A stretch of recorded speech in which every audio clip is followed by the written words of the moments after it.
Chapter 1 Fate's Subtle Smile. Chapter 1 Fate's Subtle Smile. System loading complete. Welcome to Life Online. Wishing you success on your climb to the peak of life. System, mind telling me how I'm supposed to reach the peak of life when I'm about to be hanged on the spot? What's the plan here? Asphyxiation play? Well, that's certainly a lively start. Calvin had no idea how he ended up here. The last thing he remembered was working overtime until midnight, dragging himself home, collapsing onto his bed, then one blink later, he was here. Now, not only were strange glowing words hovering in front of him, but right beside him hung a corpse, swaying gently from a noose, its entire body covered in crows. The body belonged to a plump, middle-aged woman with gray hair, long dead. Her lips, eyes, and half her cheeks had been pecked clean, exposing a row of crimson-stained teeth twisted into a grotesque grin. A nauseating stench filled the air, the scent of death. Before Calvin could even react, another fat, mud-covered man reeking of alcohol was being dragged forward. Two soldiers in red-plumed lion-helmed armor shoved his head into a noose and yanked the rope tight. The man kicked, twitched, and went still. Right before Calvin's eyes. What the hell is this place? Did I really transmigrate? And are they seriously going to hang me too? The reek of blood and decay stung his nose. Watching the fat man's tongue loll out as his eyes rolled back, Calvin's panic nearly made him cry. Because after hanging that poor man, the two soldiers turned their attention toward him. One of them reached out a massive hand and pinned him down. Calvin couldn't even struggle, his small, frail body had no strength to resist. That iron grip on his shoulder made him gasp in pain. It felt like his bones were about to snap. Just as he thought he was next to hang, a cold, steady voice cut through the air. "What's going on here?" Everyone froze. The soldiers turned their heads. A rider on horseback approached, a tall man dressed in a crimson velvet coat trimmed with swan feathers, golden lions embroidered along the hem. The sunlight glinted off the metal clasp of his cloak as he reined in his horse. "My lord," one of the soldiers reported, "that fat man, Rollum, was caught stealing a piece of salted ham from Lord Tywin's supply caravan. By your order, he was sentenced to hang, to serve as a lesson for other thieves." The soldier who had been restraining Calvin immediately bowed his head upon recognizing the newcomer. The man on horseback was a bit stout, with golden hair that had thinned noticeably on top. His square jaw was soft with flesh, and his neatly trimmed beard framed a face both refined and commanding. His broad shoulders and thick waist spoke of both power and comfort. After hearing the explanation, the golden-haired man arched a brow and turned his sharp gaze toward the thin boy held down by the Lannister guards. "And the child, he shared the stolen ham, my lord." The man frowned slightly, his eyes sweeping up and down, studying the frightened boy who looked up at him in panic. "What's his name?" asked Kevan Lannister. "Podrick Payne, my lord," replied the captain of Lord Tywin Lannister's household guard. "Payne." Kevan looked mildly surprised. Then, after a pause, he spoke calmly. "Release him, I'll handle this matter myself." With that, he swung off his horse and walked forward. The Lannister guard captain hesitated for only a moment before bowing his head in obedience. "Yes, my lord." Just a few short words between nobles, and a life was decided. Calvin didn't know why he could suddenly understand this foreign language, but from the tone of their conversation, he guessed, probably, maybe, hopefully, he'd just been spared. He wasn't going to be hanged. The soldier who had been pressing him down released his grip, only to shove him roughly aside. Calvin, weak and unsteady after all the struggling, stumbled forward, straight toward the man who had just saved his life. His knees gave out, and he collapsed onto the muddy ground right in front of the red-cloaked, golden-haired nobleman. The sharp stones beneath his knees dug painfully into his skin, but he knew what he had to do. He looked up, voice trembling, and stammered out, "Thank you, my lord, thank you." Having narrowly escaped death, Calvin awkwardly mimicked the way the surrounding soldiers addressed the noble. The strange words felt unfamiliar on his tongue, yet somehow came out naturally. Kevan Lannister didn't seem particularly interested in his gratitude. He calmly removed his leather riding gloves, gave a small nod, and said evenly, "Don't do something foolish like that again. Now get up, feed my horse some oats and water, and give it a good brushing afterward." Leaving those words behind, he turned and walked away, stepping into the courtyard and disappearing into the only intact three-story white stone house nearby. The soldiers who had been about to hang Calvin earlier merely glanced at him once more, then followed their commander back. They stopped at the building's entrance, standing guard beneath a sign that hung over the doorway. The sign read, "Crossroads Inn." To Calvin's surprise, he could read the strange, twisting script.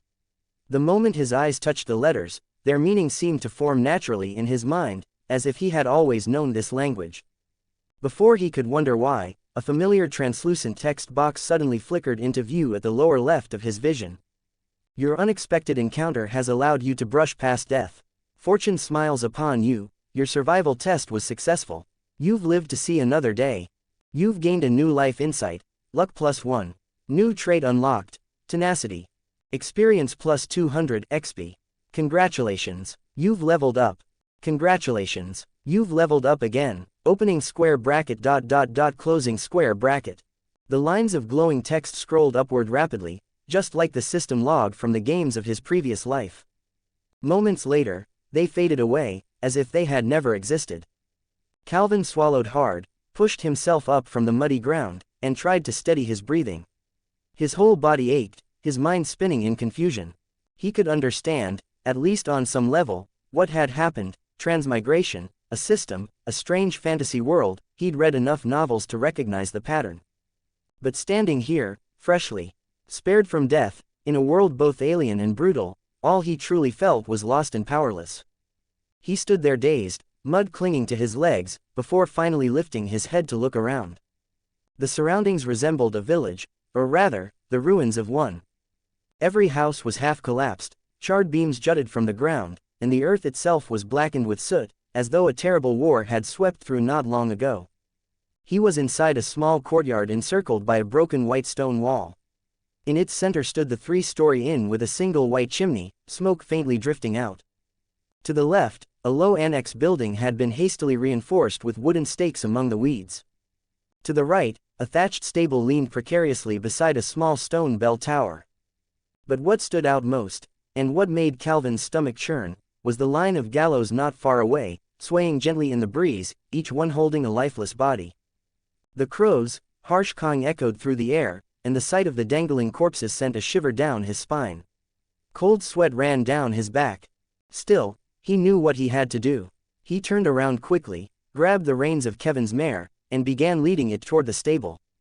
There, among the piles of straw and the smell of hay, were several other children, all about the same age as he appeared to be. Unlock exclusive access to advanced chapters. Patreon.com/a_div5. A_div5 creators thoughts. 0 comments 0 vote. Chapter 2 Transmigrating into a Song of Ice and Fire. Chapter 2 Transmigrating into a Song of Ice and Fire. Who was that man, the one who saved me just now? Inside the stable, Calvin glanced around carefully. He found a handful of oats and fed them to the mare before mimicking the other children's actions, using a brush to clean the horse's coat. While everyone was busy, he seized the moment to ask the question quietly. With more than 30 years of experience in his previous life, Calvin knew how to handle people, especially when they were just kids. But the three boys nearby, who had been sneaking glances at him from the start, froze for a moment when they heard his question. Then they exchanged looks before staring at him as though he'd grown a second head. The strongest-looking one glared, his tone mocking as he sneered. "What, did the hanging scare your brains loose, you idiot Podrick Payne?" "So, my name is Podrick Payne." Calvin blinked. The name sounded oddly familiar, disturbingly so. He vaguely recalled that when the golden-haired nobleman had asked for his name earlier, the soldiers had mentioned something similar, but at the time he'd been too terrified to notice. Before he could think further, one of the other boys, a blonde with a smirk, added, "You seriously don't even know who Lord Kevin Lannister is? He's the one who just saved you." Another boy chimed in with a snicker.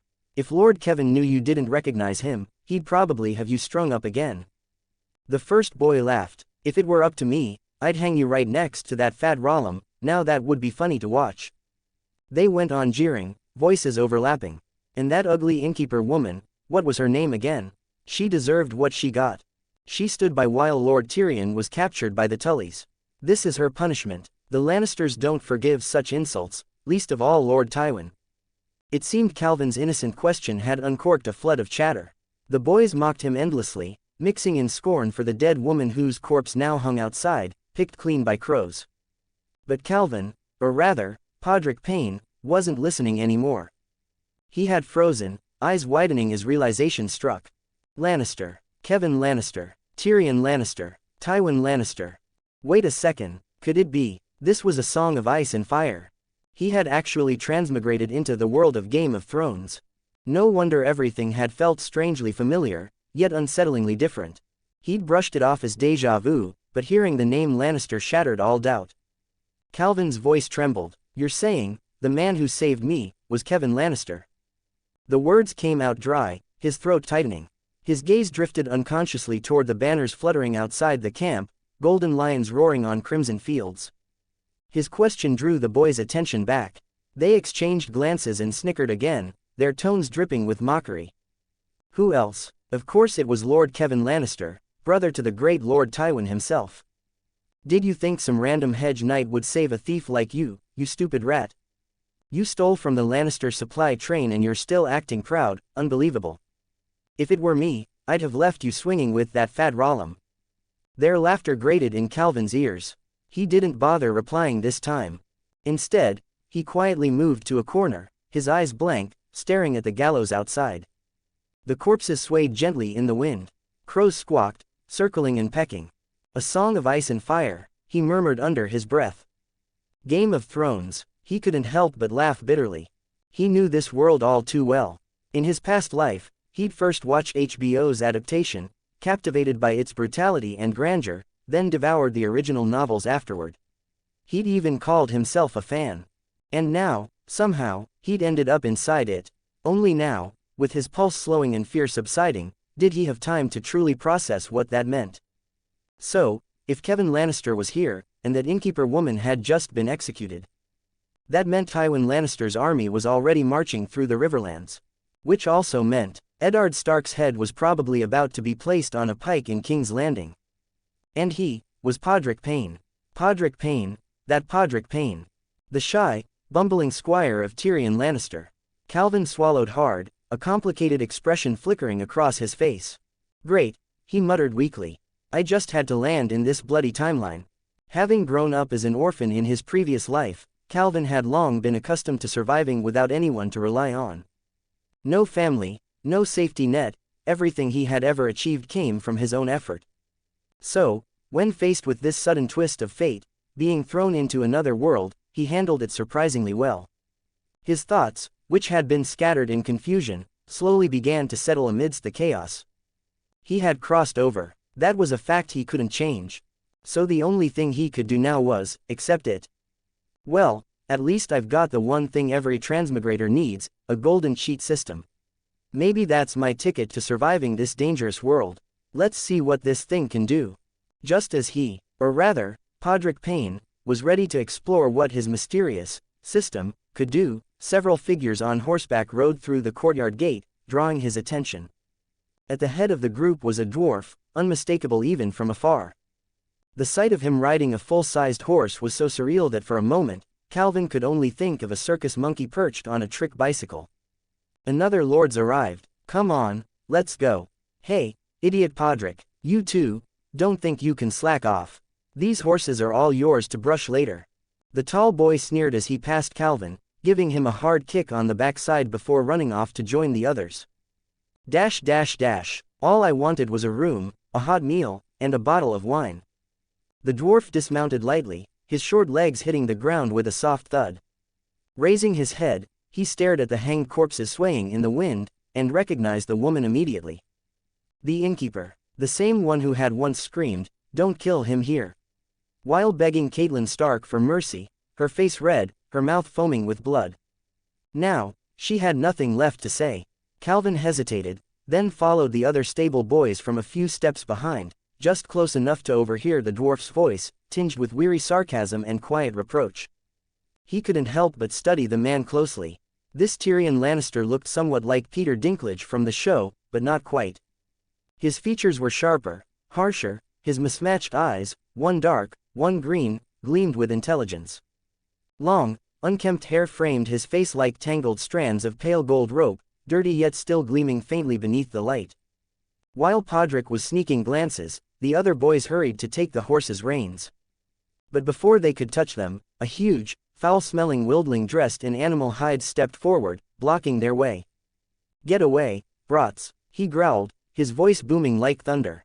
The stench coming off him made Calvin instinctively wrinkle his nose.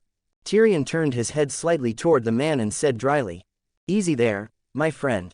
The boy's not going to steal your mare. They're only here to give her some oats, a bit of water, and a brush down afterward." Then he glanced back at Podrick, a wry smile tugging at his lips. "I promise you, the horse will survive. -- Unlock exclusive access to advanced chapters. Patreon.com/A_Divin5. A_Divin5 creators' thoughts. 1 comment 0 vote. Chapter 3 The Dwarf's Squire. Chapter 3 The Dwarf's Squire. If he doesn't give your horse back, cut off his balls and feed them to the goats. You'll have to find the goats first. Tyrion wanted to reply that Shagga himself probably could use a good grooming, but saying that out loud would be tactless and pointless. Shagga's eyes bulged at the dwarf's words, but he reluctantly loosened his grip on the reins. "This is Shagga, son of Dolph's horse." He barked at Podrick and the others. Spittle sprayed onto Podrick's head from Shagga's shout. The 3 boys who'd been bullying him earlier cowered at once from the wildman's roar, shrinking back so that Podrick was shoved unintentionally to the front. "Yes, my lord, this is your horse. I'll take proper care of your horse, please believe me. I'll make sure she's satisfied, by the 7. Podrick wiped the spit from his face and forced a trembling, terrified smile at the wildman. His words were calm enough, and there was no visible fear in his gaze despite the bravado in Shagga's threats. Shagga didn't notice the contradiction. He grinned widely, sure he'd cowed them. "If my mare's gone, boy, I'll cut off your balls and roast them." The half-man's boast made it obvious how unrealistic it would be to expect any goats out here. Tyrion hadn't been paying careful attention to the exchange. He only glanced at Podrick once, catching the boy's odd composure, and quipped lightly, "You mean because you can't find goats?" The dwarf found the boy's courage amusing and couldn't resist a teasing remark. Satisfied the situation was settled, Tyrion shrugged and headed toward the inn. The poor little man had gone far too long without a proper meal. The day's riding had left him queasy and hungry. "Where's my father?" he asked, spotting the captain of Lord Tywin's household guard posted at the inn's entrance. The guard recognized the Lannister boy immediately. After all, this war had begun because of the Lannisters, and answered, "In the Great Hall, my lord." "Tell them my men need food and drink." "See to it," Tyrion said casually, then strode into the inn. He found his father inside almost at once. Maybe it was Podrick's courage earlier, or just the way things had played out, but in the stable the 3 boys who had mocked him before no longer picked on him. Instead they clustered around Podrick, helping feed and brush the horses while muttering about the wildman in low voices. "He probably thinks scaring us will make his mare feel safe. What a barbarian," one of them whispered. Podrick kept his silence, his expression distant. Inside, thoughts churned. Lannisters, Tywin, Tyrion, Kevin, the names and the banners kept replaying in his head like a broken reel. Outside, the gallows swayed and the crows called. The world he'd landed in was cruel and crossed with the kind of power struggles he'd read about. He knew survival here would demand more than luck or a system log. It would demand wits, patience, and the ability to read people. But for now, there were horses to tend, oats to dole out, and a dwarf who smelled of wine waiting for a hot meal. Small, immediate tasks, small, immediate chances to stay alive. At those words, Podrick lifted his left shoulder, wiped the sweat from his brow, and awkwardly rolled his sleeves up again. Without even looking up, he said evenly, "You can take turns tending to his horse if that makes you feel better. But I'd strongly advise against it." His tone made the 3 stable boys exchange uneasy looks. Podrick wasn't trying to pick a fight. He simply didn't want the wrong words getting back to Shagga, son of Dolph.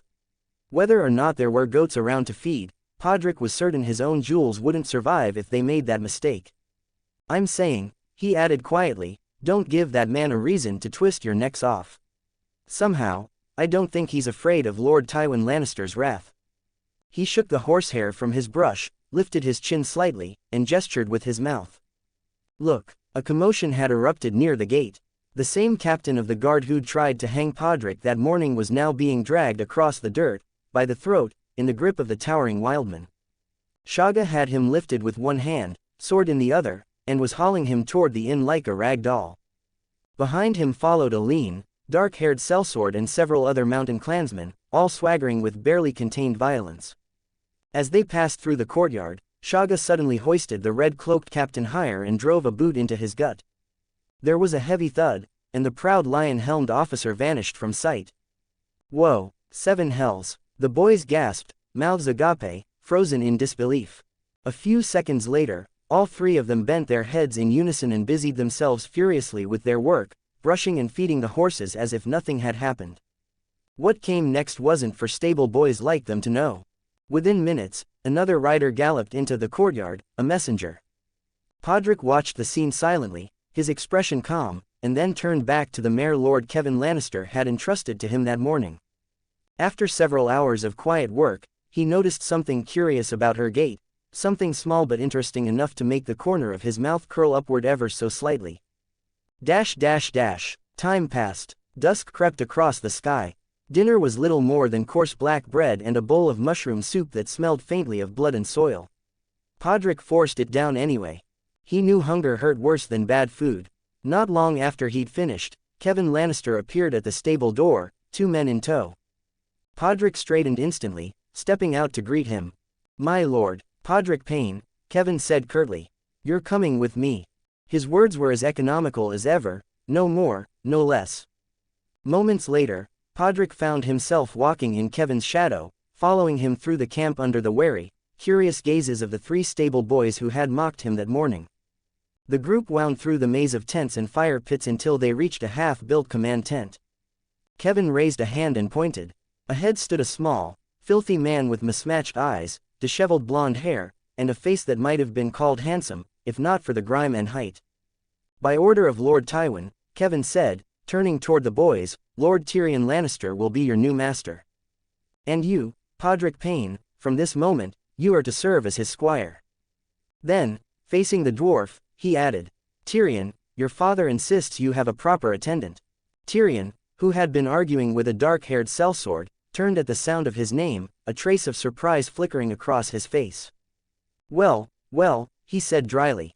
"A groom, a servant, and now a squire, all for a dwarf. How generous of father. I thought only great knights like Jaime were allowed squires." He smirked. "At the very least, I'd need to be his height to deserve one." The words dripped with the familiar Lannister sharpness, his tongue honed to a blade.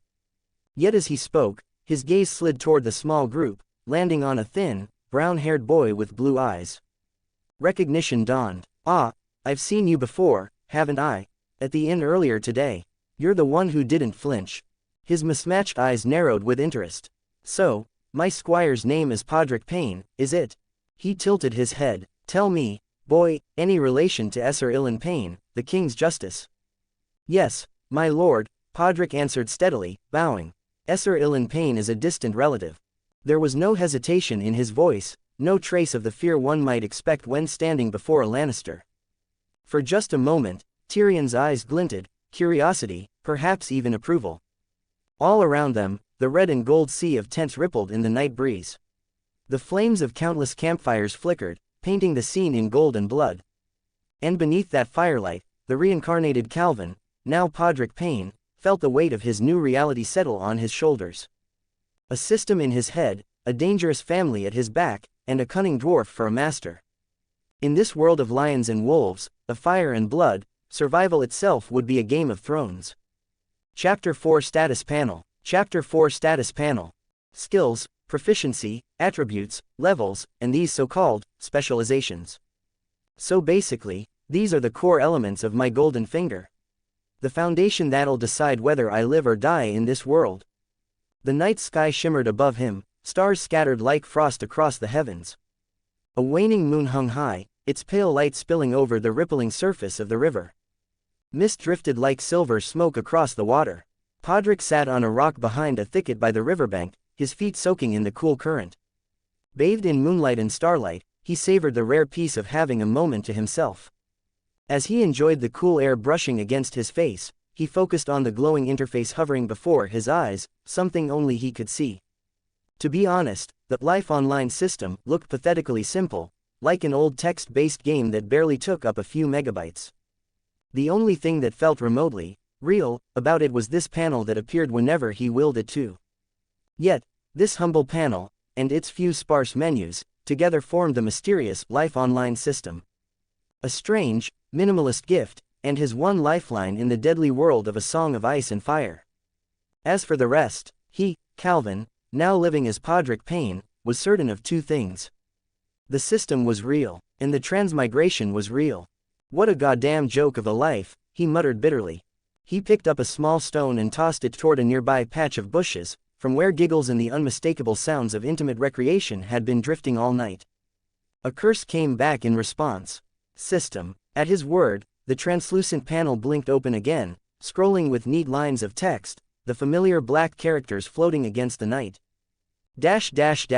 Life Online system, may you climb to the peak of life. Every trace you leave behind will shape the story of your life. Character information. Name, Podrick Payne. Age, 12. Level, LV.5 112 150th EXP. Status, Noble, Squire. Unassigned attribute points, 4. Strength, 3+. Agility, 4+. Constitution, 4+0.8+. Intelligence, 8+. Perception, 5+. Charisma, 7. Special attribute, cannot be increased manually. Luck, 8. Right pointing arrow 9. Special attribute, cannot be increased manually. Current state, alert, slightly fatigued. Talent, gifted anomaly, your abilities differ subtly, and powerfully, from others. This is your unique gift, the core of your potential. You may draw strength from it, or perhaps, find a way to awaken it in others. Note, geniuses often bloom in strange places. Use this gift more often, or, if you dare, test it upon someone else. Specialization, tenacity. Your constitution has been permanently enhanced by 20%. You gain resistance to pain, illness, fatigue, poison, death effects, curses, and magic, and a small chance to completely negate such harm. Note, your body and spirit are as unyielding as iron. The only thing that can defeat you now, might just be the author's pen. Skills. Animal handling LV.1, proficiency 17 100ths. You can more easily earn the trust of animals. Note, if charm doesn't work, maybe try brute strength. Podrick grinned faintly as he read through the text. Good, spirited, aren't we? He let out a soft chuckle. Looks like the future might not be so hopeless after all. The Silver River murmured at his feet. Somewhere in the distance, campfires flickered like dying stars, and the war drums of the Lannisters echoed faintly through the night. For the first time since waking in this brutal world, Podrick Payne felt the faintest spark of confidence stir in his chest. Everything displayed on the panel was now before him. Podrick skimmed through it from top to bottom, then nodded with quiet satisfaction. After a full day of trial and error, he'd finally gotten a decent grasp on how his so-called system actually worked. First, the basics. Each time he leveled up, he earned one free attribute point. Simple enough, nothing mysterious there. As for experience points, he'd more or less figured out how they scaled. If his calculations were correct, the experience required to reach the next level was equal to the previous total, plus 10 times the current level. For example, Level 1 right pointing arrow 2 required just 10 express. Level 2 right pointing arrow 3 required 10 plus 2 times 10 equals 30 express. Level 3 right pointing arrow 4 required 30 plus 3 times 10 equals 60 express. Level 4 right pointing arrow 5 required 60 plus 4 times 10 equals 100 express. And so on, an ever-growing arithmetic climb. Now that he was level 5, reaching level 6 would require 100 plus 5 times 10 equals 150 express. As for that sudden 200 express he'd gained earlier, that had been just enough to fill the progress bars for his first 4 levels, resulting in 4 rapid level ups and 4 free attribute points. In short, leveling up was crucial. But that raised a bigger question. Where exactly did experience come from? After a day of careful observation, Podrick had his answer. It came from living. Just like the line written at the top of the interface. Every trace you leave behind will shape the story of your life. That was the core mechanic of the Life Online system. To gain experience, he had to live his life, to act, to think, to feel, to grow. Basically, he had to experience life itself.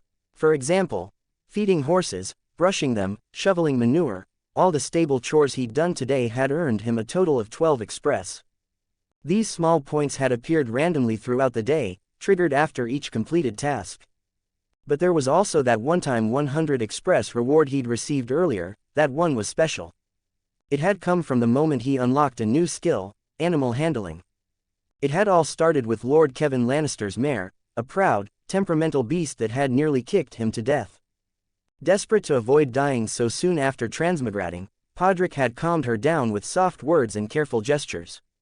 And then, the system chimed in. You've shown genuine empathy toward the creature before you and successfully soothed its fear, preventing it from attacking. Congratulations. You've earned the trust of the horse. You've gained insight into life and learned the skill, animal handling. Experience plus 100 XP. As for what terrified the poor mare so much, that was, of course, thanks to the mountain clansmen's brilliant idea of loudly sharpening their axes right beside the stables. Podrick sighed. So, to grow stronger through this life online system, I have to keep trying new things, not just slack off. He rubbed his chin thoughtfully. More precisely, I have to experience life. If I want to grow faster, I need to take every task seriously, treat it as a chance to learn or comprehend something. That's how I'll unlock skills, or even special insights, and earn real experience. Not just waste time on trivial chores all day for a few pity points. He paused, eyes narrowing slightly. And those skills, even the specializations, make me stronger. Like tenacity, that one's already boosted my endurance by 20%. Which means, it's time to test my theory. A spark of excitement flickered in his eyes as he turned to glance back toward the distant campfires. I can't access much right now, he murmured, but a simple test should do. The corner of his mouth curved upward. He waved a hand, and the glowing numbers on his panel shifted. The 4 unassigned points dropped to 0. Strength, 3 right pointing arrow 5. Agility, 4 right pointing arrow 5. Constitution, 4 right pointing arrow 5 plus 1. As the update confirmed, a faint warmth coursed through his limbs, subtle but unmistakable. His muscles tightened, his breathing steadied, and for the first time since waking up in this brutal world, Podrick Payne felt a tangible sense of control over his own fate. 0 comments 0 vote. Chapter 5 The Saddle. Chapter 5 The Saddle. Morning had barely broken. Along the King's Road, a column of soldiers marched steadily northward beneath the pale dawn. A ray of sunlight pierced the fading mist, scattering gold across the sea of crimson banners. The Lannister camp shimmered like a red and gold lake, and now, one of its many streams had begun flowing north. Just yesterday, while Tyrion Lannister's unruly mountain clans had stirred chaos in the War Council, Esser Adam Marbrand's scouts came galloping back with grim news. The Stark forces were moving south along the Trident. The banners of the young wolf were on the march. So, the little wolf finally leaves his den, said Lord Tywin Lannister, a faint glimmer of satisfaction in his cold eyes, though his lips never formed a smile. And with that, he gave his order. March north and meet Robb Stark's host in open battle. In the midst of the camp's clamor, Podrick Payne carried a heavy saddle toward a broad-chested brown warhorse. He rose on his toes, struggling slightly as he lifted the specially made saddle onto the horse's back. It wasn't that the saddle was too heavy, his body could handle the weight. The problem was simply his height. Compared to the horse's towering frame, the 12-year-old squire looked almost comically small. Once the saddle was properly settled, the mare turned her head and nudged him affectionately with her nose. Podrick chuckled softly, scratching her chin before tightening the leather girth beneath her belly. That's when a cautious voice spoke beside him. My lord, this is our duty. You could have just ordered one of us to do it. Podrick, or rather, Podrick Payne, heir of a minor Westerland's house sworn to the Lannisters, might have looked small and unassuming, but he was still a noble by blood. And more importantly, he was now the squire to Tyrion Lannister, the second son of House Lannister itself. He reached up and gently rubbed the horse's ear, earning a pleased whicker and a twitch of its lips. Then, from his pocket, he pulled out a few beans and fed them into her mouth before turning to face the man. The speaker was a middle-aged groom, one of the handlers Tywin had recently assigned to serve under Tyrion's command. Don't worry, Podrick said mildly. No lord will scold you for this. I just wanted to do it myself. After all, I'm Lord Tyrion's squire, and if all goes as planned, I'll be a knight anointed in oil someday. I'd rather not be the kind of knight who can't even saddle his own horse." The groom blinked, then smiled awkwardly, relief softening his tense features. "Of course, my lord. But if you ever need assistance, just give the word."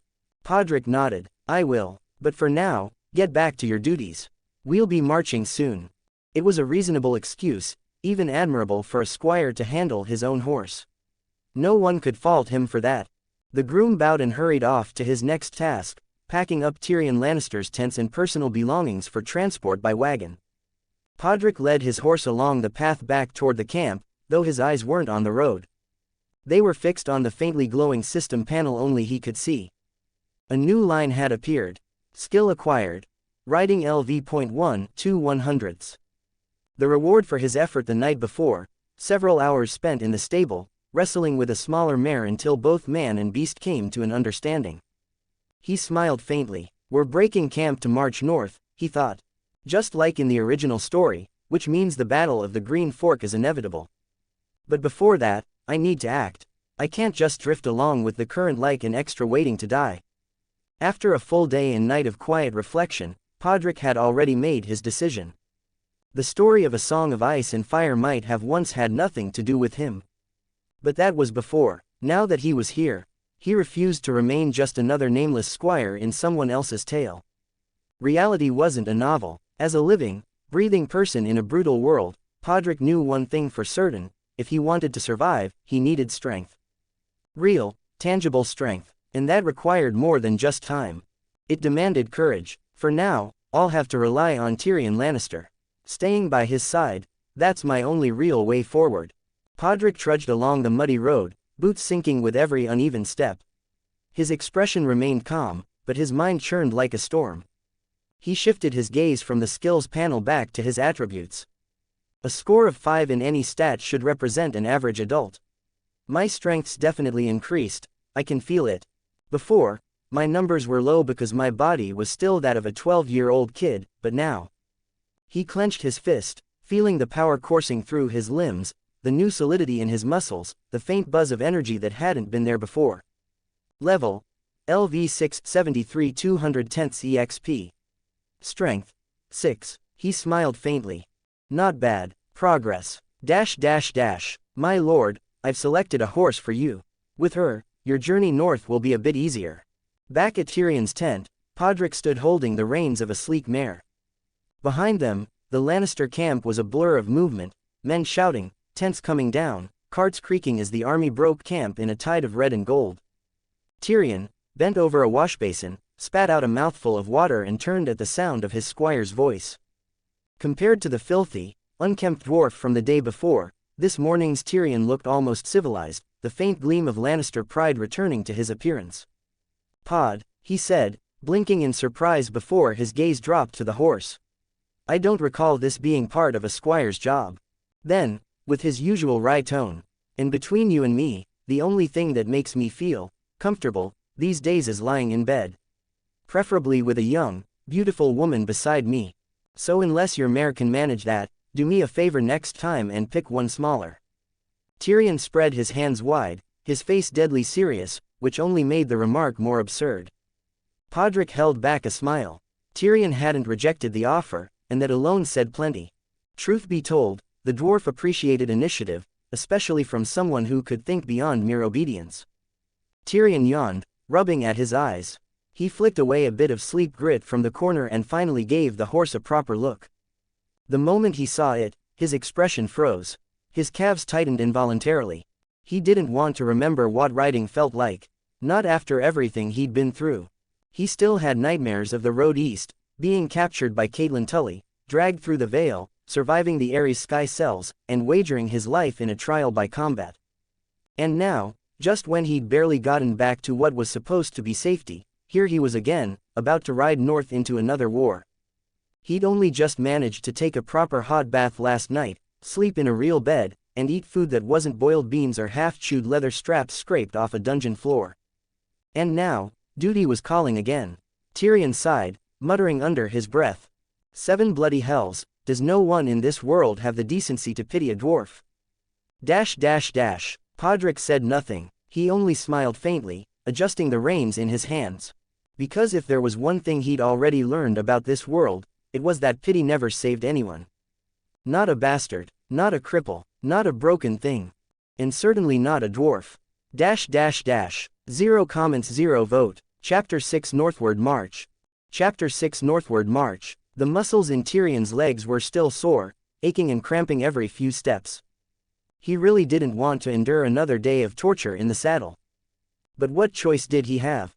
The Stark boy, that little wolf of Winterfell, had already marched his army south. And his father, Lord Tywin Lannister, was practically gleeful at the news, itching to crush Robb Stark in one decisive battle and secure the Lannister legacy for generations to come. Tyrion knew the truth. He wasn't a hero or a strategist. He was just the excuse. Still, when he began muttering complaints under his breath, Podrick Payne merely led the horse over to him, calm as ever, and pointed to the saddle. "Don't worry, my lord," he said evenly.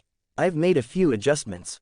The stirrups are shorter, the angle's been corrected, and I even added a little surprise. You should try it." Tyrion blinked, his brows knitting in confusion. Podrick stepped forward and patted the saddle proudly. The leather seat now had an added layer, a thick, lumpy cushion sewn from coarse burlap and stuffed with straw. "Time was short, so I had to improvise," Podrick explained. "I used local burlap and some dry hay." He pressed a hand down on the soft padding. "It should make riding more comfortable, reduce your leg angle, and I've attached extra straps to help keep your posture steady. It's soft enough to ease the strain, but firm enough so you won't slip off. I left an opening in the cushion so the straw can be replaced daily. It's breathable, absorbs moisture, and prevents chafing. And when you need to ride into battle, it can be removed in seconds." For a man from a modern world, it was nothing more than a clever bit of DIY. Of course, Podrick hadn't done it entirely on his own. He'd enlisted the help of one of Tyrion's servants before dawn to finish it. Tyrion eyed him suspiciously, glancing from the saddle to the boy. He began. "What are you two still standing around for?" A familiar, impatient voice interrupted him. A dark-haired sellsword rode up on a chestnut gelding, irritation written across his face. "The vanguard's already moving," Bronn called out. "If we don't hurry, we'll miss the best meal when we make camp tonight." The black-haired man's tone was casual, but his eyes, sharp and predatory, flicked between Tyrion and Podrick like a wolf sizing up prey. Tyrion sighed dramatically, gesturing toward his squire. "My squire claims he's made me a gift." "What kind of gift?" Bronn asked, frowning. "A saddle." The sellsword leaned in, gave it a look, and immediately smirked. "Ah, that explains it. Looks just your size." Before Tyrion could respond, Bronn swung down from his horse in one smooth motion, grabbed the dwarf under the arms, and hoisted him effortlessly onto the saddle. The entire maneuver was so quick that Tyrion barely realized what had happened until he was sitting upright, reins in hand. "There we go," Bronn said, brushing his hands together. "Now, move along. Your wild friends look about ready to start another riot." He flashed Podrick a grin, clapped him on the shoulder, and vaulted back onto his own horse before trotting off toward the front of the column. Tyrion sat frozen for a moment, dazed. Podrick tilted his head, studying him. "How does it feel, my lord?" His gaze flicked briefly toward Bronn's retreating back before settling once more on Tyrion. The dwarf opened his mouth, then paused. For the first time in weeks, his legs didn't feel like knives were twisting inside them. The pressure was gone. The pain was gone. The saddle felt soft, warm, and almost indulgent. For a second, it reminded him of the brothel beds of King's Landing, and the skilled hands that used to ease his aches there. "Seven hells," he muttered, a smile tugging at his lips. "I have to admit, Pod, this is a perfect surprise. I like it very much." He was about to say more when Podrick quickly interjected. "Try it for a while first, my lord. If anything feels off, I'll make adjustments later. But it looks like your companions are getting impatient." Podrick handed him the reins with a polite bow, nodding toward the restless mountain clansmen glaring from the edge of the road. Then, without waiting for a reply, he turned and walked off, calm and measured. Tyrion watched him go, eyes narrowing thoughtfully. He glanced at the reins in his hands, then shifted slightly in the saddle, feeling the softness beneath him once again. His fingers rubbed together absently, and a faint, satisfied grin crossed his face. Clever boy, he murmured under his breath. Tyrion smiled faintly, tugging the reins as he turned the horse around. The mare snorted and obeyed, trotting in the direction Bronn had gone. The wild mountain clansmen he had recruited from the foothills of the Mountains of the Moon had many virtues: courage, ferocity, bloodlust, but patience was not one of them. And Tyrion Lannister, clever as he was, had no intention of testing their tempers. He'd seen more than one man lose his manhood, and sometimes his life, to a clansman's idea of entertainment. Best not to keep them waiting, he thought wryly. As the host began to move, a flicker of amusement crossed his face. He chuckled under his breath and rode on. Elsewhere, Podrick, having left Tyrion's side, found the groom he'd spoken with earlier.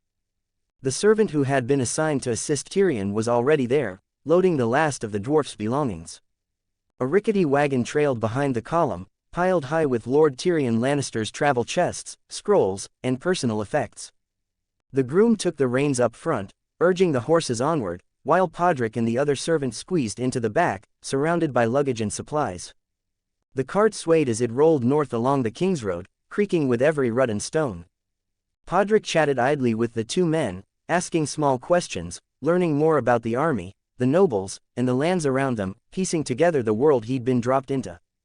His mind still held almost none of the original Podrick Payne's memories. What fragments remained were scattered, faint, and useless, no more than echoes.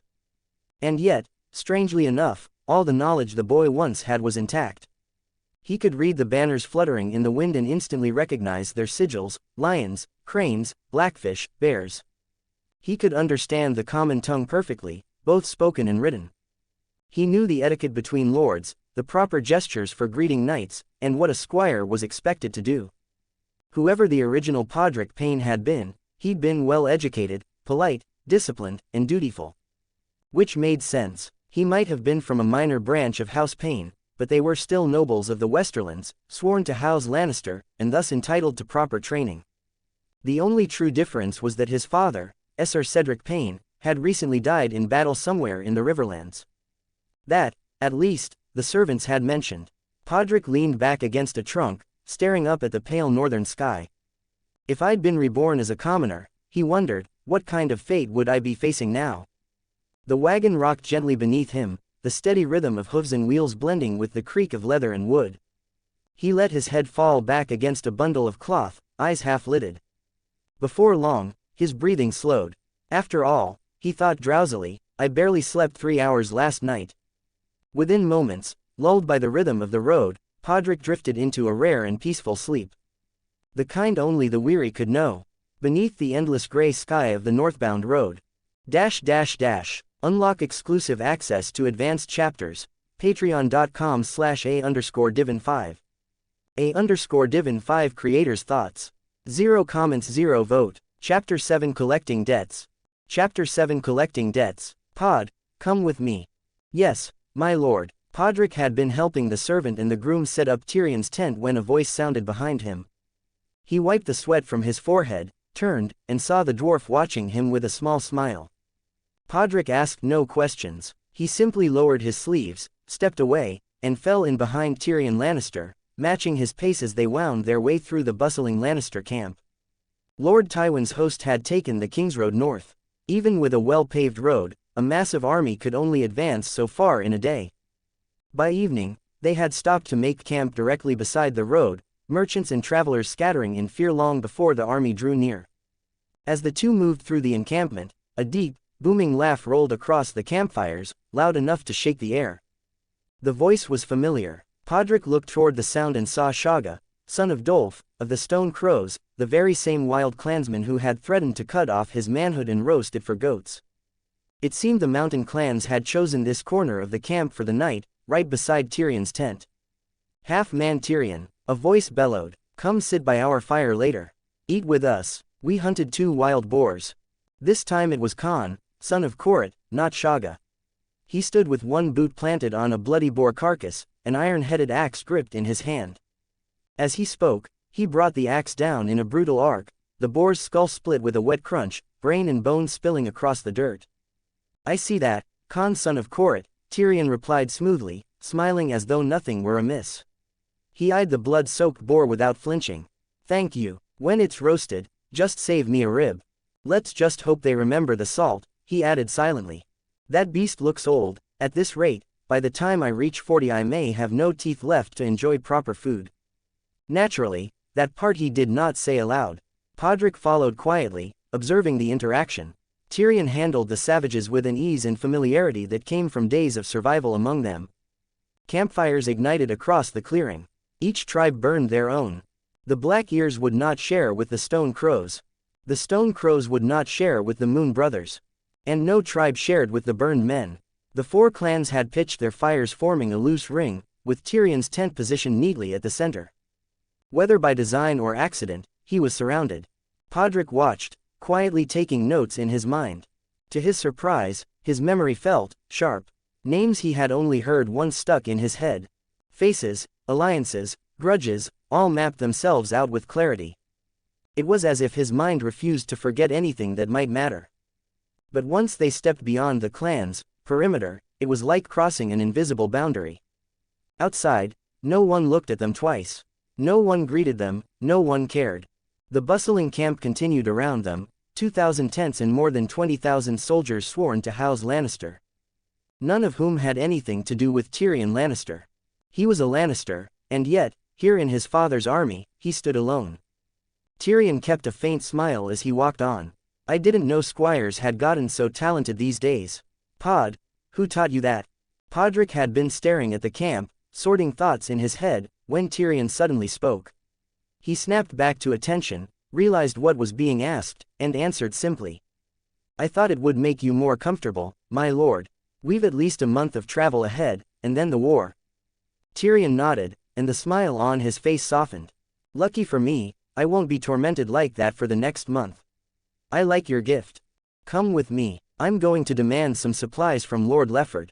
That miser nearly made a fuss last time when I asked for a single tent. The little man turned, beckoning his squire to follow. Podrick didn't press for details, he simply fell in step behind Tyrion as they wound through the camp. They didn't go far before arriving at their destination, a baggage train where officers and quartermasters fussed over wagons and crates. Tyrion strode up, calling in his loud, familiar voice, Lord Leo Lefford. Good afternoon, how fares the road? The target of his voice, a portly man with a gold-toothed smile, Lord Leo Lefford of the Golden Tooth, spun around, bewildered. His eyes swept the crowd and found only a brown-haired, blue-eyed boy staring at him curiously. By the gods, have I lost my mind? Lord Lefford muttered. Then, frowning, he fixed his gaze on Podrick. Are you calling me? I thought your name was Peter Payne. My lord, Podrick said quickly, my master sent me. And my name is Podrick Payne. Podrick almost laughed, but training kept it in check. He pointed at Tyrion, the small man standing a step behind him. Only then did Lord Lefford take in the dwarf, scowling and taking a step back as if to avoid his presence. Little demon, Lefford scoffed, what do you want of me? Tyrion bristled. He hated the nickname as much as the next man, but he hated being slighted more. I may be a dwarf, but I don't relish being mocked. If I were Jaime's height, I'd duel you for that insult, he snapped, eyes flashing. Lefford only laughed, unbothered. Then eat more, or I'll find you a wet nurse. Now, what do you want, Tyrion? I don't recall owing you anything. At that, Tyrion's face flushed, part anger, part dismay, then folded back into composure. He drew a breath, then spoke plainly. My father promised supplies for my command, tents and weapons for my men. I'm here to collect what was pledged. Don't try to stall me. Lefford's nostrils flared, his answer came with a sneer. Bloody hell, those savages. They don't deserve fine gear. Let them rot. I won't hand over good arms to barbarians. Tyrion's voice went cool and quiet, but the power behind it made the wagons and men around them fall strangely still. That is Lord Tywin's order, not a question, he said. Then, with a flash of the wry smile that could turn a statement into an iron thing, he added, if you balk, I'll see to it your mouth is fed a wet nurse's milk, perhaps you'll learn to like it. Lefford's face reddened. He opened his mouth to retort, but the air around Tyrion felt heavy with the weight of Lord Tywin's will. In this army, the orders of Tywin Lannister were not lightly contradicted. Podrick watched, every tiny detail filing away in his mind, names, grudges, alliances, and realized how useful even petty disputes could be. A squire's life might be small, but in a camp this large, information was currency. And Tyrion, for all his mockery and misfortune, knew how to spend it. 0 comments 0 vote. Chapter 8 To protect you, my lord. Chapter 8 To protect you, my lord. Damn it. Lord Lefford's face darkened at the words, but he had no answer to Tyrion's pressure. Tywin Lannister had indeed promised to outfit Tyrion's men. Tyrion's grin widened. He'd won this small victory. I'll have them come in batches to collect their gear, Lord Lefford, Tyrion said. Then, turning his head, he looked at Podrick Payne, who had remained respectfully quiet behind him. Podrick, tell me, name your choice. Anything we can spare, in thanks for your service. Lefford flushed red with fury at Tyrion's casual tone. Listen, Tyrion, this isn't your brothel. Don't go throwing your tricks around here. Tyrion stepped back from the spray of spittle and shrugged. I haven't been charged for anything, have I? Don't make this awkward. My father's baggage needs your care, Lord Lefford. I'll tell my lord father everything you say, Lefford snapped, teeth bared. The thought of furnishing weapons and armor for 300 of Tyrion's mountain savages felt like an insult, like being asked to hand over his own daughter. Tyrion only shrugged with a bored expression. If that makes you feel better, then be my guest. Podrick seized the opening. He had understood Tyrion's earlier offer the instant it was made. He also understood what this chance meant. My lord, may I have a spear? He asked, voice steady. The question cut through the bickering. Both Tyrion and Lord Lefford looked toward him in surprise. I don't know how to use a sword yet, Podrick continued earnestly. A spear might suit me better. Lord Lefford sneered, contempt dripping from the question. You, boy, can you even lift such a thing? Maybe what you want is a hard slap and a noose. Podrick's answer was quiet, but firm. To protect you, my lord. Podrick met Tyrion's gaze, his expression even more earnest than before. Quote. The moment those words left his mouth, both Tyrion and Lord Leo Lefford fell silent. Ha, a dwarf needing a child to protect him. Very well, Tyrion, now I do believe he's yours. Your loyal little squire. Lefford's face was no longer red with anger, only amusement. He laughed mockingly, as if watching a circus trick. Now it was Tyrion who clenched his teeth. He, needing protection from a 12-year-old. He shot Lefford a murderous glare, then stepped up to Podrick and jabbed a short finger into the boy's chest. His voice lowered to a dangerous whisper, as if giving Podrick one last chance to rephrase himself. I need your protection. Think very carefully about your answer. Podrick lowered his gaze to the dwarf who was half a head shorter than him, finger still poking his chest. He paused, just 2 seconds, then nodded seriously. Yes, my lord, I am your squire. 7 hells, Lefford, you hear my loyal squire. Tyrion spun back around, shouting so half the quartermaster's staff looked over before quickly pretending not to. I'll need a spear, and a full set of armor for him. He waved his short arms dramatically, looking ready to bite someone's nose off. The bustling camp instinctively turned to look, then turned away just as quickly. Tyrion didn't care, his glare fixed on Lord Lefford, and for a moment it seemed very possible the dwarf might leap up, break the lord's knee, and stomp his precious manhood flat if he dared say, no. Lefford only sneered back, unafraid and unashamed of his disdain. Lord Tyrion, this army isn't a free-for-all where anyone gets whatever they ask for. What this boy needs is a slap. If you're too soft to do it, I'll happily do it for you. Tyrion didn't flinch, his stare grew colder, sharper. I don't want to hear another word. Lord Lefford, prepare the equipment for my squire. I've no intention of wasting my time arguing with you, Lefford snapped, patience gone. What can a child do? Perhaps he's only useful at stealing things. You should slap some sense into him. He turned a scornful look toward Podrick. But the boy's calm blue eyes didn't waver. Clear as the sky, still as a lake, untouched by mockery or fear. Something in those eyes made Lefford's heart skip, he couldn't explain why. The words he'd been about to spit came out softer than intended. Fine, if he can lift what he asks for, I'll grant it. Really? Podrick brightened instantly, speaking before Tyrion could. Thank you for your generosity, my lord. Gone was the cool stillness of a moment ago, now he looked like a boy given his favorite toy, joy overflowing from his face.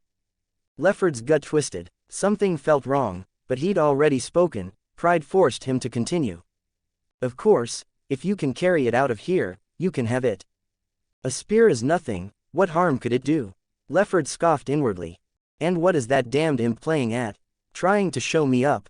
His gaze flicked to Tyrion again, and it finally struck him that something felt off. But before he could put a finger on what, Tyrion and Podrick were already walking toward the supply wagons at the back. He shook his head and returned to work. A few minutes later, he froze.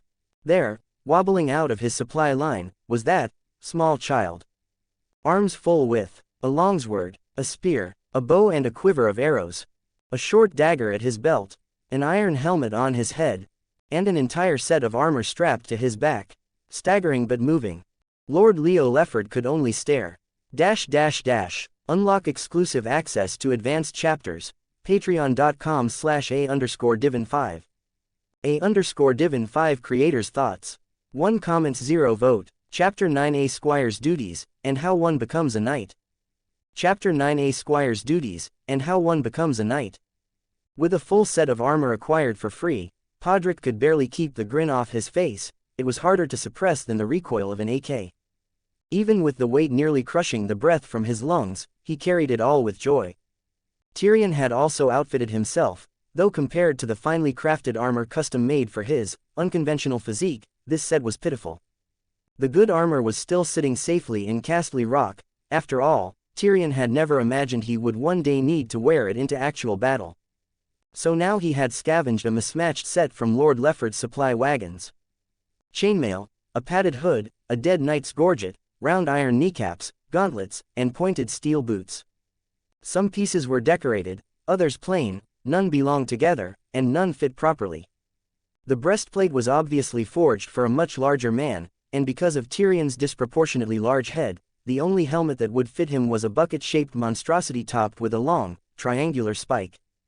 Podrick's own armor had been cobbled together in the same fashion, on Tyrion's recommendation. Left to choose for himself, Podrick wouldn't have even known what half the pieces were for. By the time the sun dipped low, the groom returned leading a horse and dragging a handcart. Tyrion's gear was loaded onto the cart for the horse to carry. But Podrick kept every piece of his equipment in his arms. Not once did he loosen his grip, even though the weight had his tongue lolling from exhaustion. 7 save me, I should have stayed and savored it longer. Lord Lefford's face looked like a skinned frog. Tyrion reclined inside the wagon, giddy with triumph, eager to replay the look of horror on Lefford's face. Podrick didn't respond. He simply walked alongside, unable to stop running his hands over the armor and weapons as if afraid they might vanish. Since arriving in this world, he had never felt this safe, not even for a single minute. Seeing the boy silent, Tyrion glanced at his squire, this peculiar, unreadable child from House Payne. 2 days of traveling together, and Tyrion realized he still didn't truly understand him. Podrick carried the armor like a dragon hoarding gold, clutching it close, yet Tyrion could sense something beneath his calm, careful exterior, a distant, elusive fear, a tension woven into his bones. Tyrion almost laughed at himself for noticing. Wasn't he the same? War was terrifying for grown men, how much more for a boy barely 12? Pod, Tyrion said at last, attempting conversation, I didn't expect you to be that strong. You walked off with half of Lefford's supplies without breaking a sweat. He sounded as if only now realizing he should probably learn something about the squire fate had handed him. After all, he hadn't truly spoken to Podrick Payne since the boy became his squire. At Tyrion's question, Podrick turned his head toward the dwarf seated on the wagon. If all this were just a pile of stones of equal weight, I doubt I could carry it, my lord, he replied calmly. But armor and weapons are different. If I had to, I feel like I could even run barefoot with them. A beat, and the same goes for gold, of course. He certainly couldn't tell Tyrion that his strength had jumped from 3 to 6 thanks to his golden finger. Put simply, his strength now rivaled that of a well-trained adult man, so he offered a comparison anyone could grasp. Tyrion, who had been genuinely trying to learn more about his squire, blinked at that. For a moment, he found Podrick's logic flawless. Just what Pod now carried alone, not even counting Tyrion's own gear, was worth more than what many hedge knights or sellswords owned in their entire lives. Most of them didn't even have a tent of their own, sleeping beneath hedges or stables if their lord didn't provide shelter. So, you want to be a knight, Pod? Tyrion asked, amused. It wasn't a clever question, and Podrick was not the type to be rude. As they walked, he caught his breath, then smiled. No one refuses the chance to become a knight, my lord. His honest answer brightened Tyrion's mood even further. The dwarf shifted to face the setting sun, the red glow of dusk reflected in his eyes. True enough, I suppose there isn't a boy in this land whose dream isn't to be a knight, to win glory and Lady's favor. Even I dreamed of being one, once. Podrick chuckled softly. Then you'd surely be a knight who rides dragons, my lord. A dragon knight. Tyrion burst into louder laughter at that, remembering a childhood dream indeed, where he rode a mighty dragon as a knight of legend. But mention of dragons stirred another memory, one that had crushed that childhood fantasy. I remember, just before my name day, my uncles Garyon and Tyget asked what gift I wanted. I told them I wanted a baby dragon. Garyon laughed, said it was the funniest thing he'd ever heard. Tyget explained that the last dragon died a century ago, and there were none left in the world. I cried myself to sleep that night. Tyrion sighed with a crooked smile. So, you see, my chances of becoming a dragon knight are about as likely as my becoming a knight at all. And somehow, the symmetry of that is comforting. Podrick had no idea how to respond to that. Men didn't need soft comfort, and he certainly couldn't tell Tyrion that in a few months, dragons would return, carried back into the world by a silver-haired girl of House Targaryen. So, before the mood grew heavy, Podrick shifted the topic to something that genuinely troubled him. My lord, could you tell me how to properly serve as a squire, and how one truly becomes a knight? An interesting question. Tyrion seemed to realize he'd spoken too long and cleared his throat. He thought for a moment, then answered. A squire must learn to care for and use weapons, armor, horses, hounds, even hawks. And he must learn the knight's code. In times of peace, a squire runs errands, cleans his lord's correspondence, and helps him into armor when needed. He greets guests, tends to their weapons, serves food and wine, carves meat and bread. And when his lord goes hunting, the squire rides with him, prepares the equipment, the horses, everything. In war, a squire rides behind his knight onto the battlefield, helps him with armor and weapons, and fights at his side. And during a tourney, a squire must prepare new lances for the joust, and perform all of the above besides. Podrick fell silent. He hadn't expected a squire's duties to be so many, or so demanding. But the more he listened, the more it became clear. This wasn't just labor, it was training, a long apprenticeship meant to shape a noble into a knight. A passing of the torch, through action and example. 0 comments 0 vote. Chapter 10 Training. Chapter 10 Training. Tyrion didn't notice Podrick's silence, he assumed the boy was simply listening intently. So, as for becoming a knight, that's a little more complicated. Ah, how old are you, by the way? 12, my lord. Podrick's eyes flicked briefly to the age field on his unseen panel before answering. Tyrion paused, then gave a faint smirk. 12, is it? You know, my brother Jaime Lannister was knighted at 15, same age as Prince Daeron Targaryen. But rumor has it that Daemon Blackfyre was granted knighthood at 12 by his father, King Aegon IV. At that, Tyrion stopped and gave Podrick a pointed look. You already have one of the main requirements for knighthood, wealth. Knights must pay for their own arms and armor, and that's no small thing. But tell me, do you even know how to use any of it? Podrick lowered his gaze to the pile in his arms. This is the first time I've ever owned any. That genuinely surprised Tyrion. So, you know nothing at all. I suppose that tracks. If you did, you wouldn't be asking me these questions. Who was your previous master? Sir Cedric Payne, my lord. Podrick looked up as he spoke.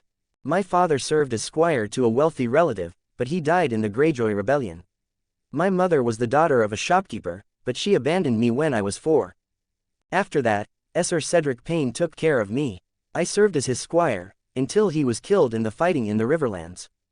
Podrick's tone was calm, so calm that it sounded as if he were reading someone else's story from a page. The wagon wheels creaked over uneven earth, the rattling of armor and weapons chiming with every bump. Tyrion studied the boy's serene blue eyes, then the way he clung tightly to the gear piled in his arms. After a moment of silence, he pushed himself upright against the rail of the cart. Podrick saw him open his mouth to speak, then close it again. 7 hells, seems I'll need someone to help train my squire, Tyrion muttered with a click of his tongue. Dash dash dash. Night had fallen. All banners were swallowed by darkness, reduced to silhouette alone. The Lannister encampment stretched for miles between the river and the Kingsroad. Fireflies drifted between the tents like wandering stars. The air smelled of garlic sausage, spicy, greasy, irresistible. A lute played a bawdy tune in the distance. A woman giggled as she ran past, cloak barely covering anything beneath. Bronn sauntered toward the riverbank through the lively chaos, 2 wooden practice rods tucked under his arm.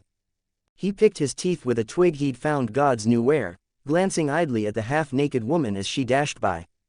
PFF'd. So, you're ready for this, he said, spitting out a shred of onion skin before tossing away the twig he'd used as a toothpick.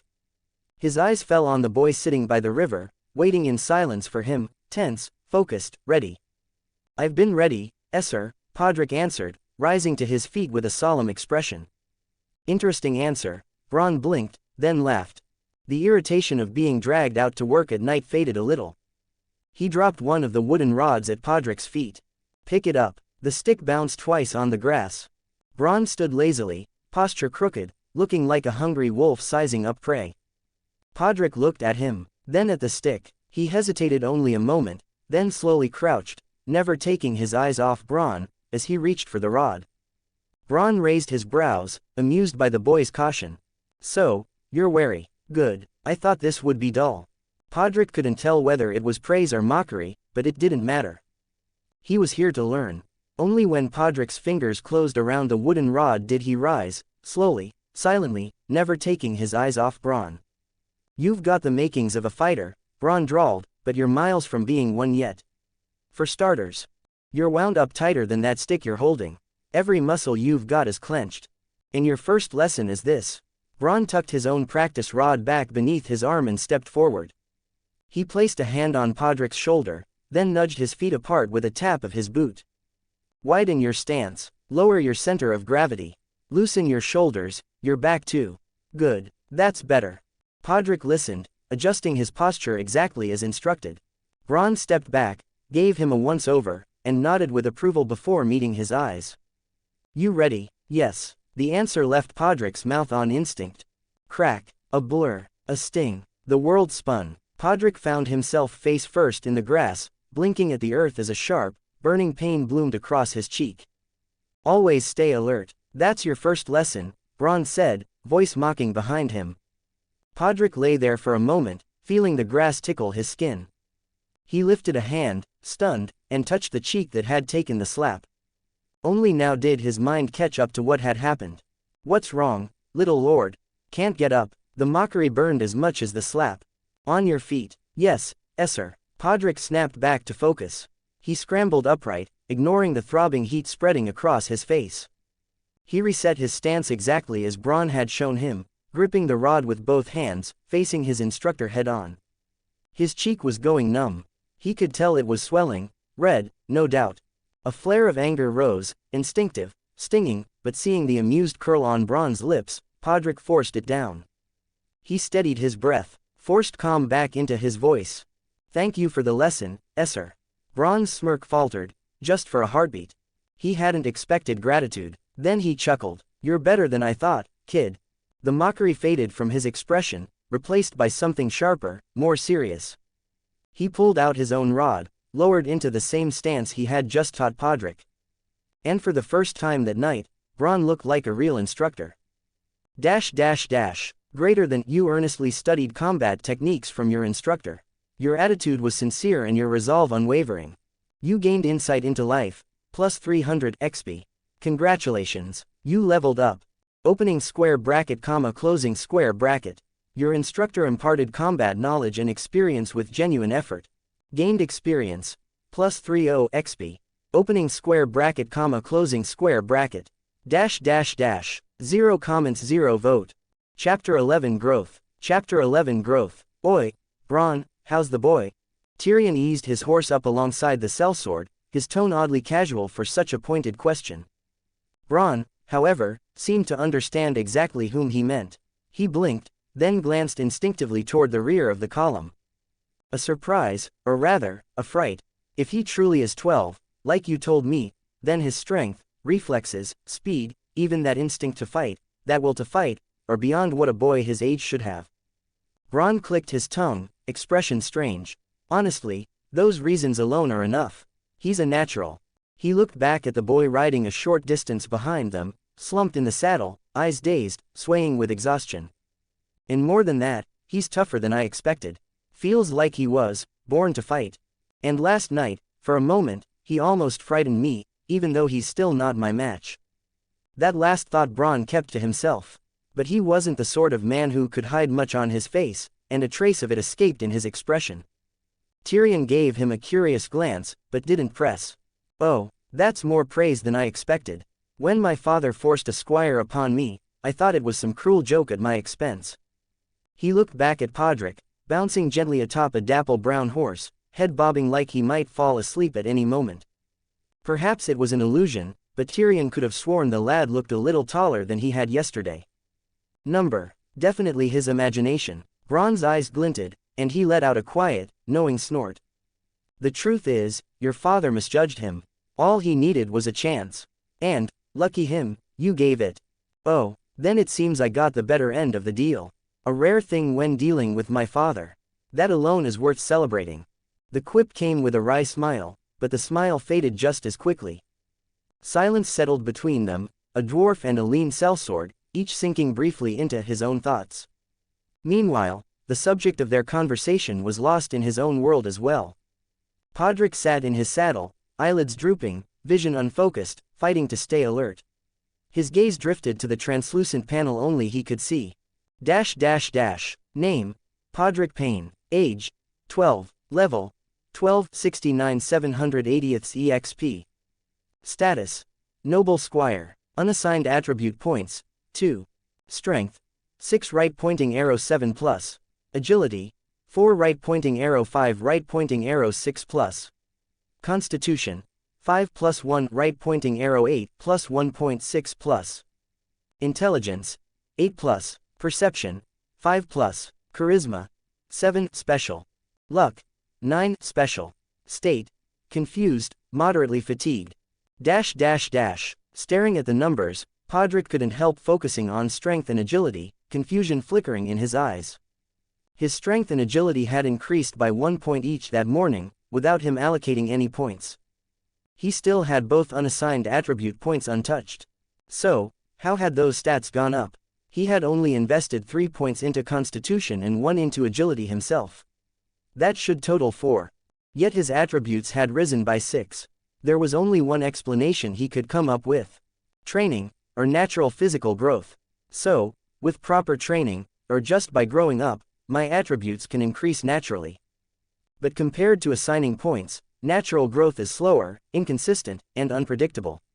And even if training can raise my stats, it'll take long-term effort. He shifted uncomfortably in the saddle. And when my base attributes get higher, growth will probably slow to a crawl. Maybe even stop altogether.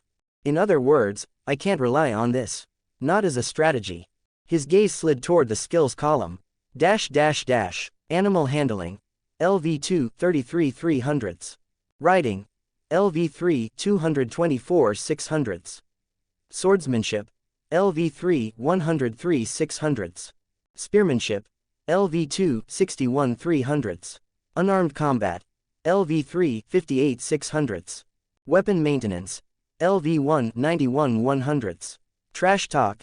LV2 32 300ths. At some point, the real key won't be stats. It'll be skills, and how to evolve them. That's how I'll break past my limits. His fingers tightened slightly on the reins. The road north was long. But now, he could see, clearer than ever, how to climb. 9 days had passed since Podrick's first training session with Bronn. In that time, not only had his level and attributes risen, but he had also gained 5 new skills. Compared to the bare bones panel he had started with, it finally looked presentable. No longer like an empty, unfurnished hut. As for how he had grown so quickly in such a short span, the answer was simple. War was coming. Podrick knew the story. He knew the Battle of the Green Fork was just ahead. And before that battle arrived, he needed enough strength to keep himself alive. Not rely on luck or the whims of fate. Because the moment he transmigrated, history had already begun to change. What lay before him now was no longer a scripted plot, it was reality. So, to survive, Podrick had no choice but to use every minute he had to push himself to the limit. To the point he slept no more than 3 hours a day. And that brutal grind yielded results. More than 2,500 XP in 9 days. Enough to take him from LV6 to LV12 in one leap. A harsh but honest embodiment of, you reap what you sow. Of the 6 free attribute points he earned from leveling, he spent only 1 on agility, on the night of his first training with Brawn. The remaining 3 he invested into Constitution. Not only because his tenacity, specialization made Constitution the most efficient stat to allocate into, but because, with the pace he was pushing his body, he needed the extra durability simply to avoid breaking himself. Podrick still didn't know the limits of his golden finger. But he did know the limits of his human body. Unless, he stopped being human. -- 0 comments 0 vote. Chapter 12 Preparing for War. Chapter 12 Preparing for War. And speaking of, not being human. Podrick's gaze drifted back to the level line on his panel. The bright LV12 gleamed back at him, and the corner of his mouth curved into a grin that was beginning to look a little unhinged. If I ever reached level 100, I could call myself a god in this world and no one would be able to refute it, right? After all, the Targaryens sat on dragons and dared call themselves the blood of the dragon, closest to the divine. If he actually reached level 100, forget anything else, just the 100 free attribute points alone would make him terrifying. He could punch through armies, crush knights, break the game. He would show this world the beauty of raw numbers, what it meant to be statistically unstoppable. I just wonder, if I reached that point, could I beat a dragon? If I can, I'll use Daenerys Targaryen as a personal mount and ride her every day. Nay. The horse under him snorted sharply, jolting him out of his spiraling power fantasy. Reality rushed back in like cold water. Reality is always cruel, Podrick sighed, the smile on his face twisting into something bitter. Surviving the upcoming battle of the Green Fork was still uncertain. For now, he wasn't a level 100 god, but a scrawny squire of a dwarf. He shook his head hard, casting away the ridiculous fantasies, and the rising drowsiness from the rocking saddle. His vision refocused on the system panel. 9 days, and aside from daily training to grind stats, I think I've finally figured out the best way to use the Life Online system, plus a few details I missed before. First, the way Life Express is gained. Aside from the fixed 200 Express awarded every time I unlock a new skill, it turns out that each time a skill levels up, I also receive a fixed 100 Express reward. In other words, if I want to level up quickly and gain more free attribute points, I can't just unlock new skills through training, I also need to level those skills up. Compared to that unreliable, Life Insight, Express, skill-based Express is stable and controllable. I just don't know yet if there's a cap to skill levels. Podrick rubbed his chin, thoughtful. But there's a problem here, maybe even a trap. Learning new skills costs time and effort, and leveling those skills demands even more time. If I spend all my time acquiring skills just to farm that 200 Express per skill, then I'll end up good at nothing. The only reasonable path is specialization. Focus on the skills that matter. Train the ones that actually help me survive. That's the most efficient way to grow. The higher my level gets, the bigger the Express gap becomes. Diminishing returns. If I chase leveling alone for the sake of stats, I'll become a hollow, super soldier, with lopsided growth, a body of numbers with no substance. So from now on, whether it's levels or skills, I need to treat them as equal. They complement each other. Neglect one, and I'll turn into a cripple with one long leg and one short one. The rapid gains of the past days hadn't blinded him. The moment he understood how the Life Online system worked, he saw the underlying truth. No matter how high his strength or agility got, without skills, he wouldn't last more than a few exchanges against real warriors, men who had survived war after war. Unless he reached a point where brute force alone overturned all technique, which was far beyond his current reach. Shouts interrupted his thoughts. You'll be making camp here for the night.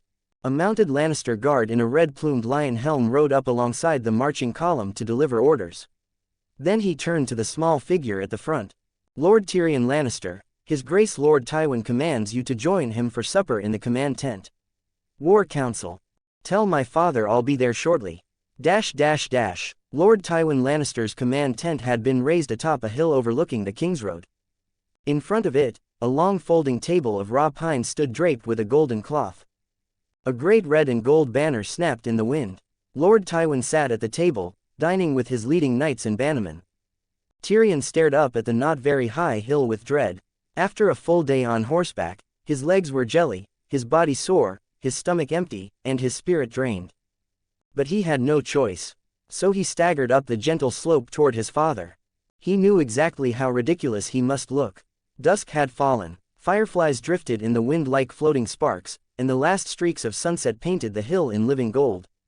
Tyrion was already late. Cooks were setting down the evening's main dish, 5 roast suckling pigs, golden crisp, each stuffed with different fruits. The moment the aroma hit him, Tyrion felt his mouth flood with saliva. "My apologies for the delay," he said quickly, finding a seat near his uncle, Kevin Lannister. "Perhaps you should be tending graves instead," Tywin said without looking up. "If you arrive on a battlefield as slowly as you join us at table, the fighting will be over before you appear." Tyrion ignored the barb. His eyes were glued to the servant slicing into the pork. The crackling skin split under the knife with a crisp snap, hot juices dripping down in glistening streams. His stomach sang. It had been far too long since he'd seen something so beautiful. He poured himself a full cup of wine.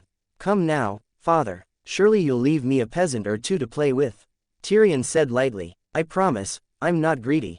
According to Esser Adam's scouts, the Stark forces have marched south from the Twins, Tywin said, still watching the servant plate his meat. "The Freys have joined them.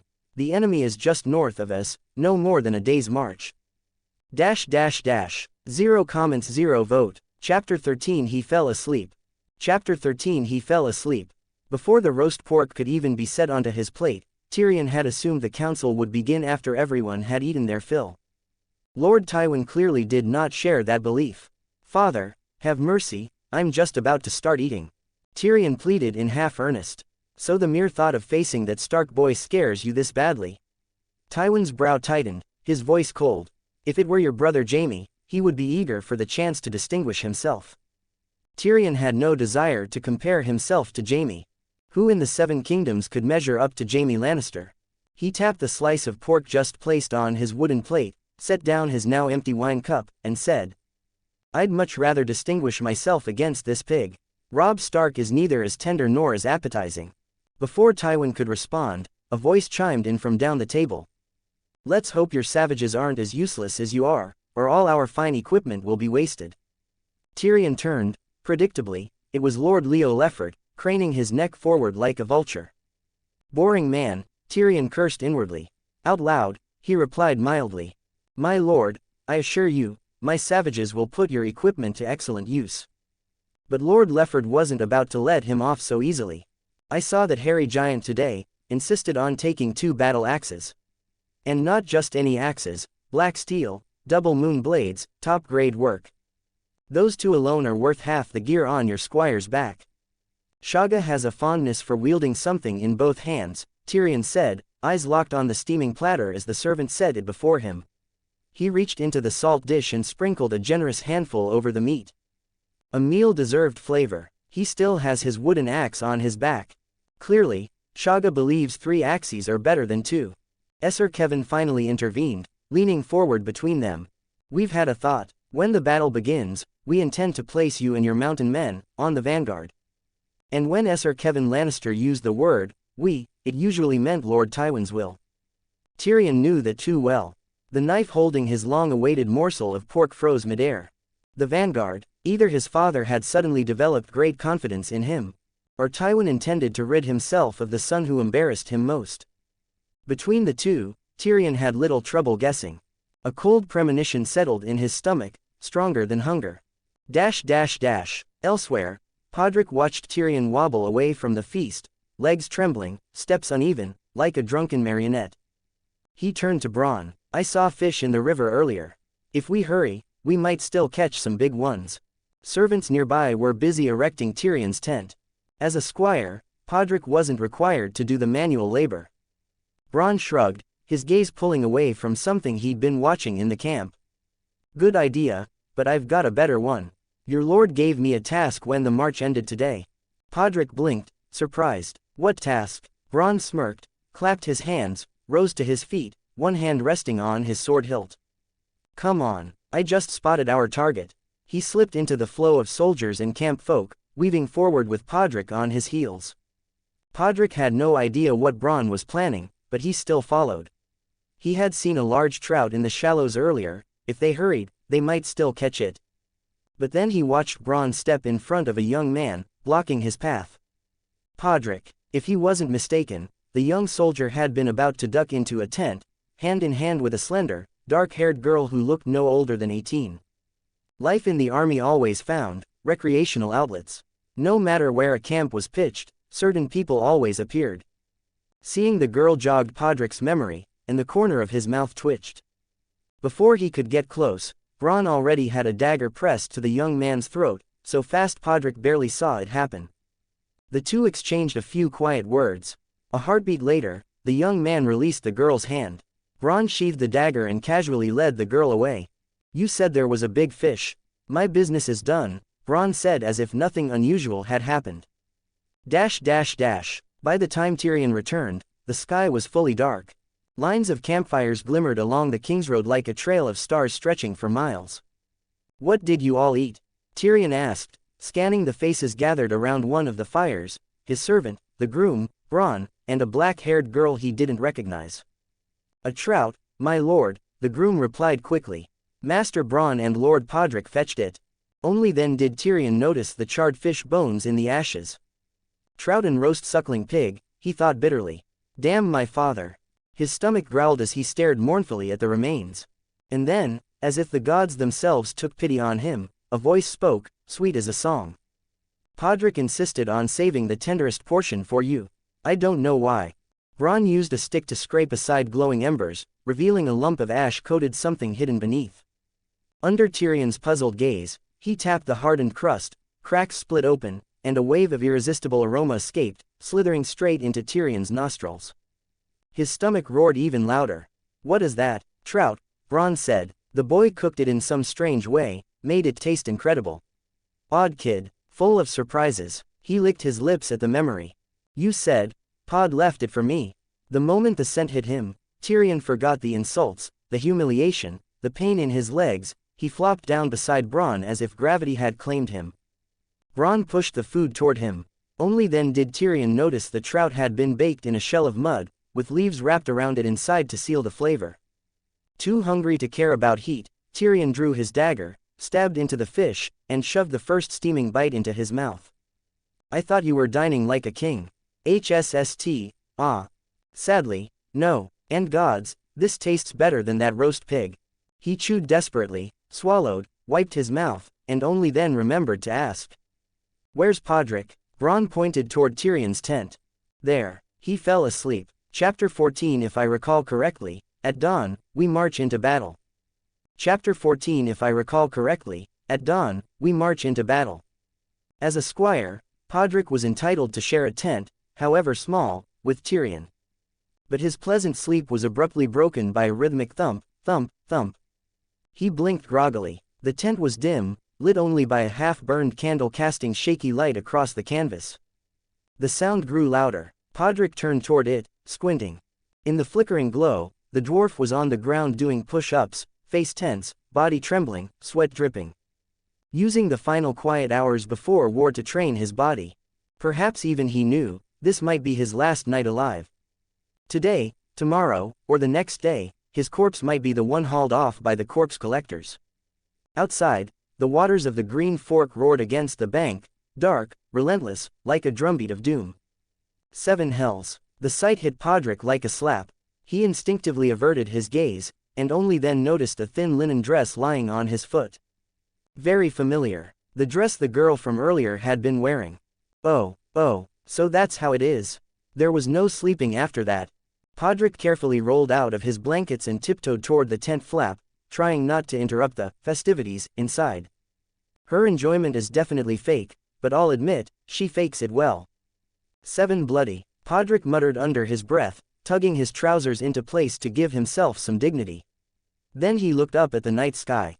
Stars glimmered, half-hidden moon veiled in drifting clouds, glowing like a silver coin in mist. A silver plate, a silver platter. Why do you hang above the roof? A fragment of a song from his past life drifted in his head. He exhaled a long breath, clearing his thoughts, and turned toward the back of the tent. Bronn sat cross-legged beneath a chestnut tree near the horses, sharpening his sword.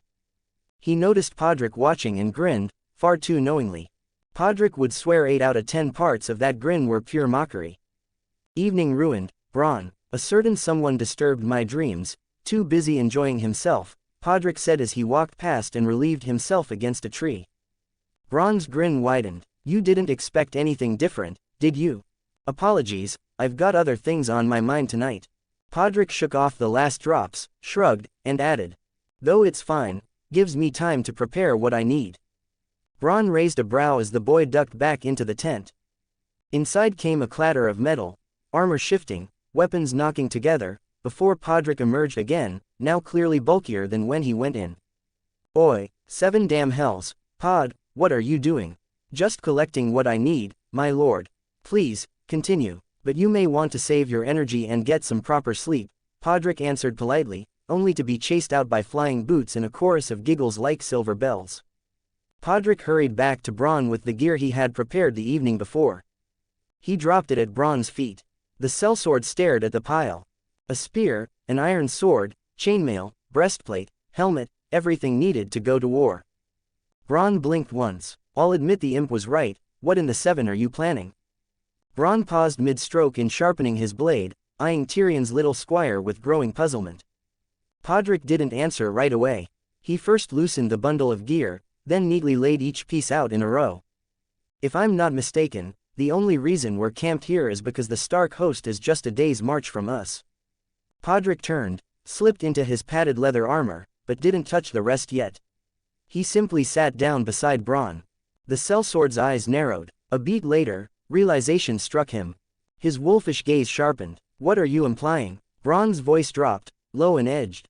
If I were Robb Stark, I'd strike tonight, Podrick said, buckling his armor and choosing only 2 weapons, a spear and an iron sword, which he set across his knees. Hit the Lannister army while we're exhausted and unprepared. Silence hung for several seconds, thick, heavy.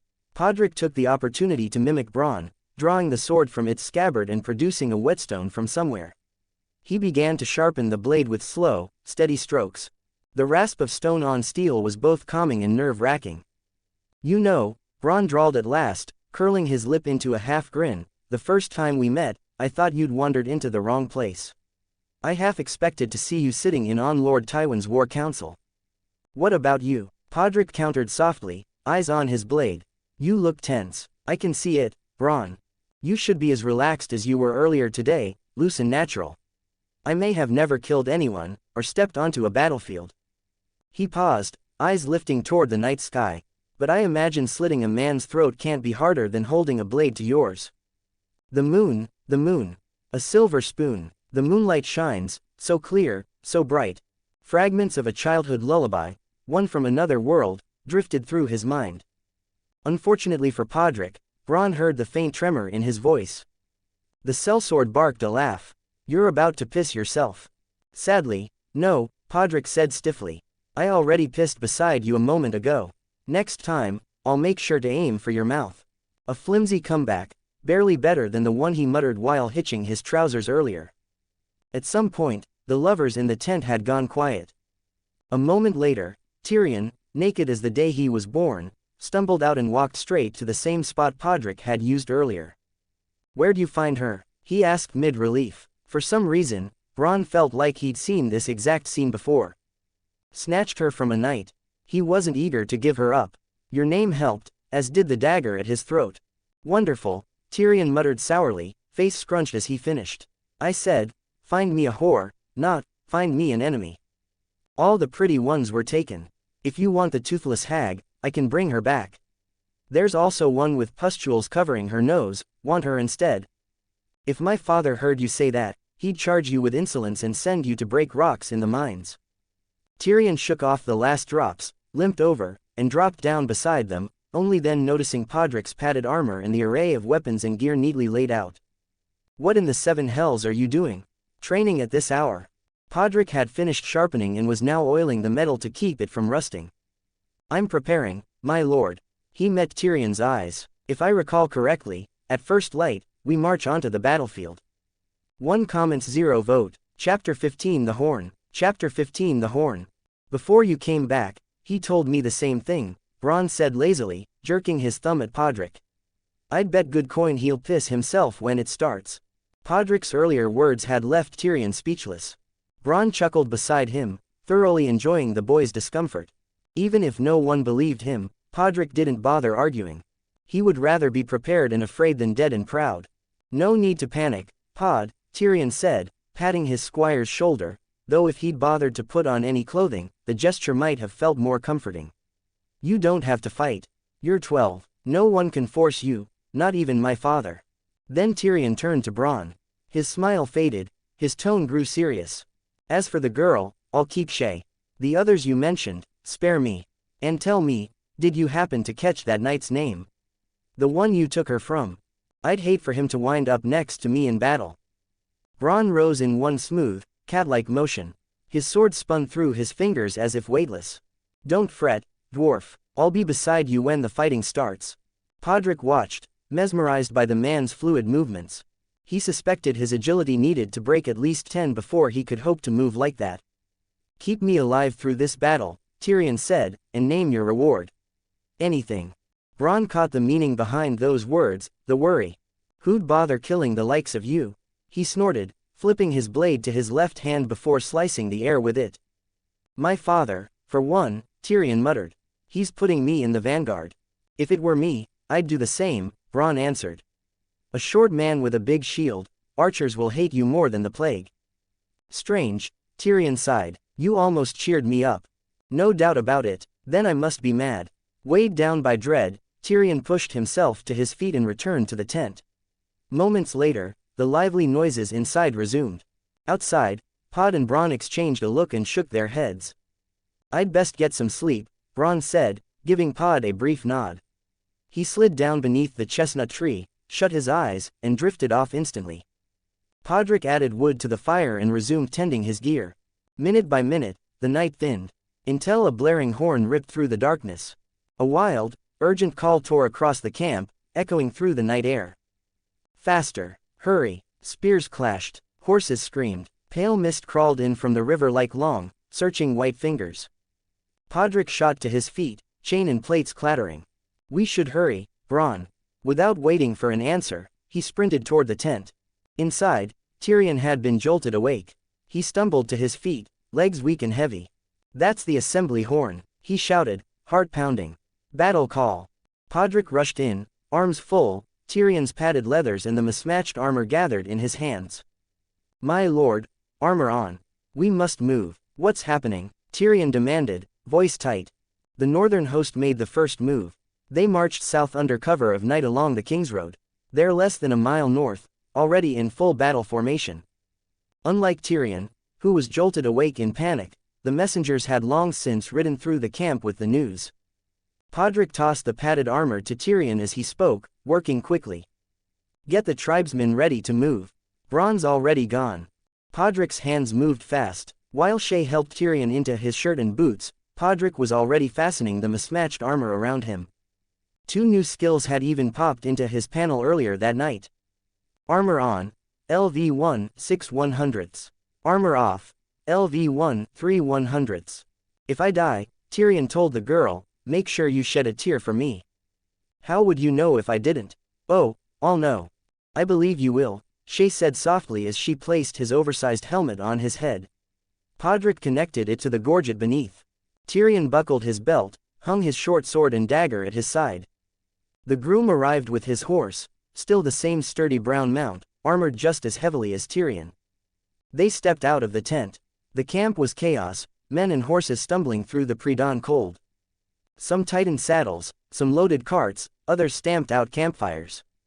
A frantic mess, but with the iron discipline of soldiers who had done this before. Podrick didn't waste time. With one hand, he hoisted Tyrion and shoved him into the saddle. Then he handed him a heavy iron-rimmed shield and a battle axe. Esser Dragon Knight, keep the shield high to block the arrows. For the rest, don't worry. I'll be at your side. You are not coming, Pod, Tyrion said, only now processing his movements.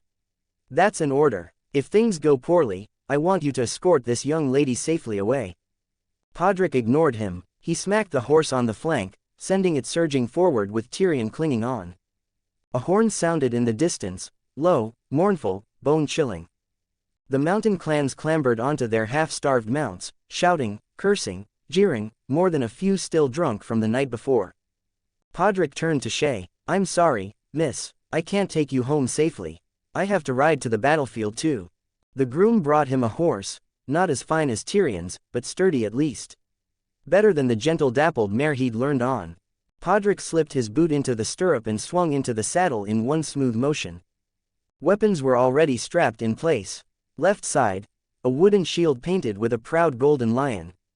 Right side, a spear secured along the saddle, a longsword at his hip, a short dagger at the back of his belt. He secured himself, then looked down at Shay's worried face as he lowered his helmet and locked the gorget in place. His voice echoed slightly through the steel. "If you stay close, they'll keep you safe. Tyrion won't die, he'll live a long life, and die in his bed."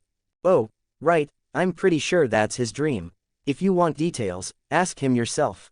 His laugh distorted inside the helmet. Podrick pointed Shay toward the servants hurriedly packing up, then wheeled his horse and galloped after Tyrion. Dawn crept over the horizon, narrow ribbons of pale red slipping through the clouds in the east.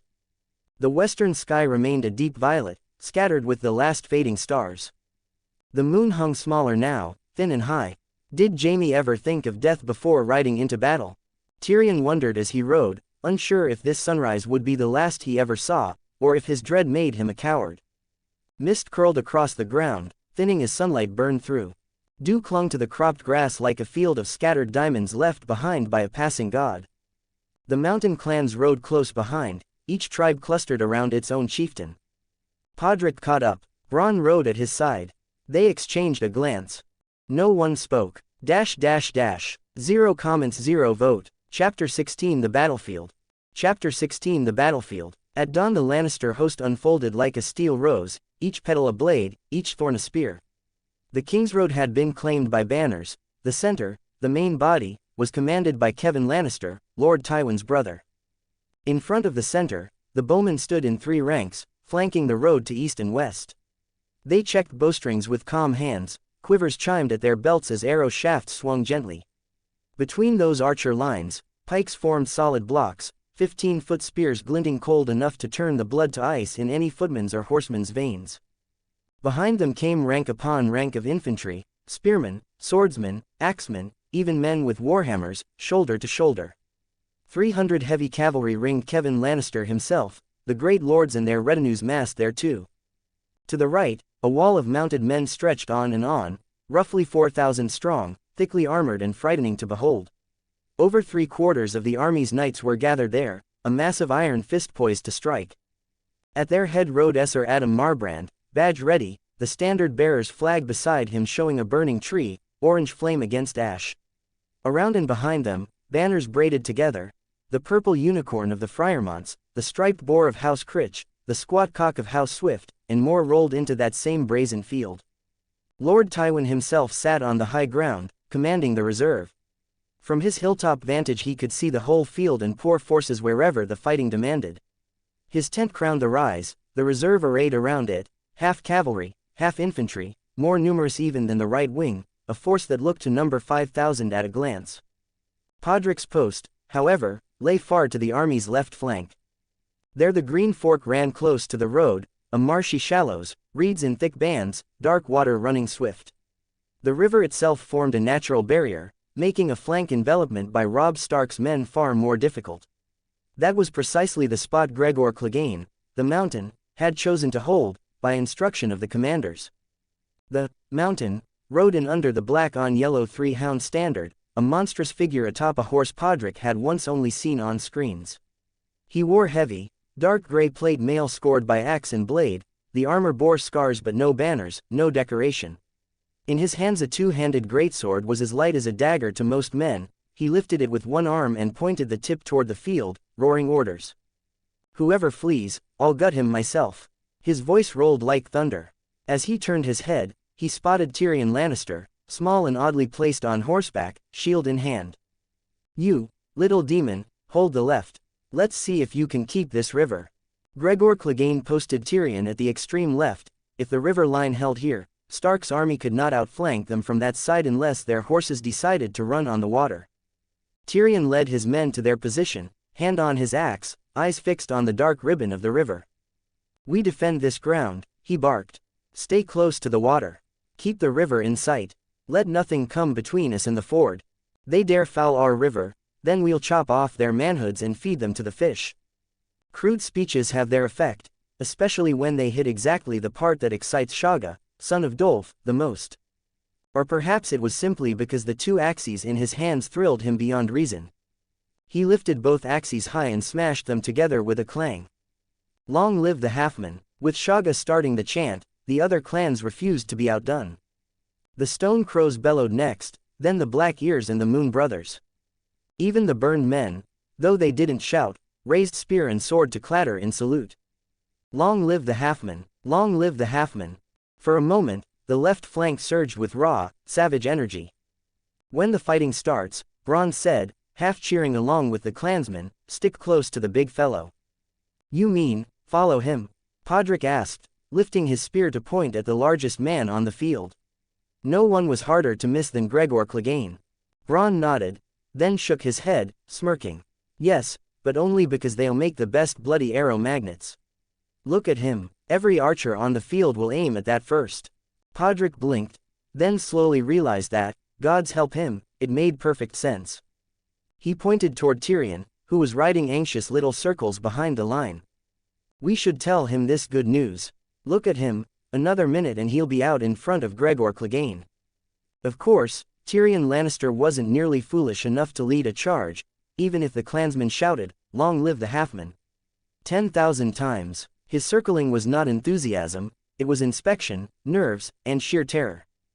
The ground ahead was uneven, half slick mud by the riverbank, half gentle rise toward the Kingsroad. Farther east lay broken, stony ground, low hills with sparse trees that had long since been cut for farmland. The war drums thudded, each beat hammered at Tyrion's ribs. Sweat pooled beneath padded leather and steel, his guts twisting into painful knots. He watched the mountain ride up and down the line, barking orders. Then his gaze shifted over the left wing he'd been given. The force was called cavalry, but bore little resemblance to the steel fist of knights on the right.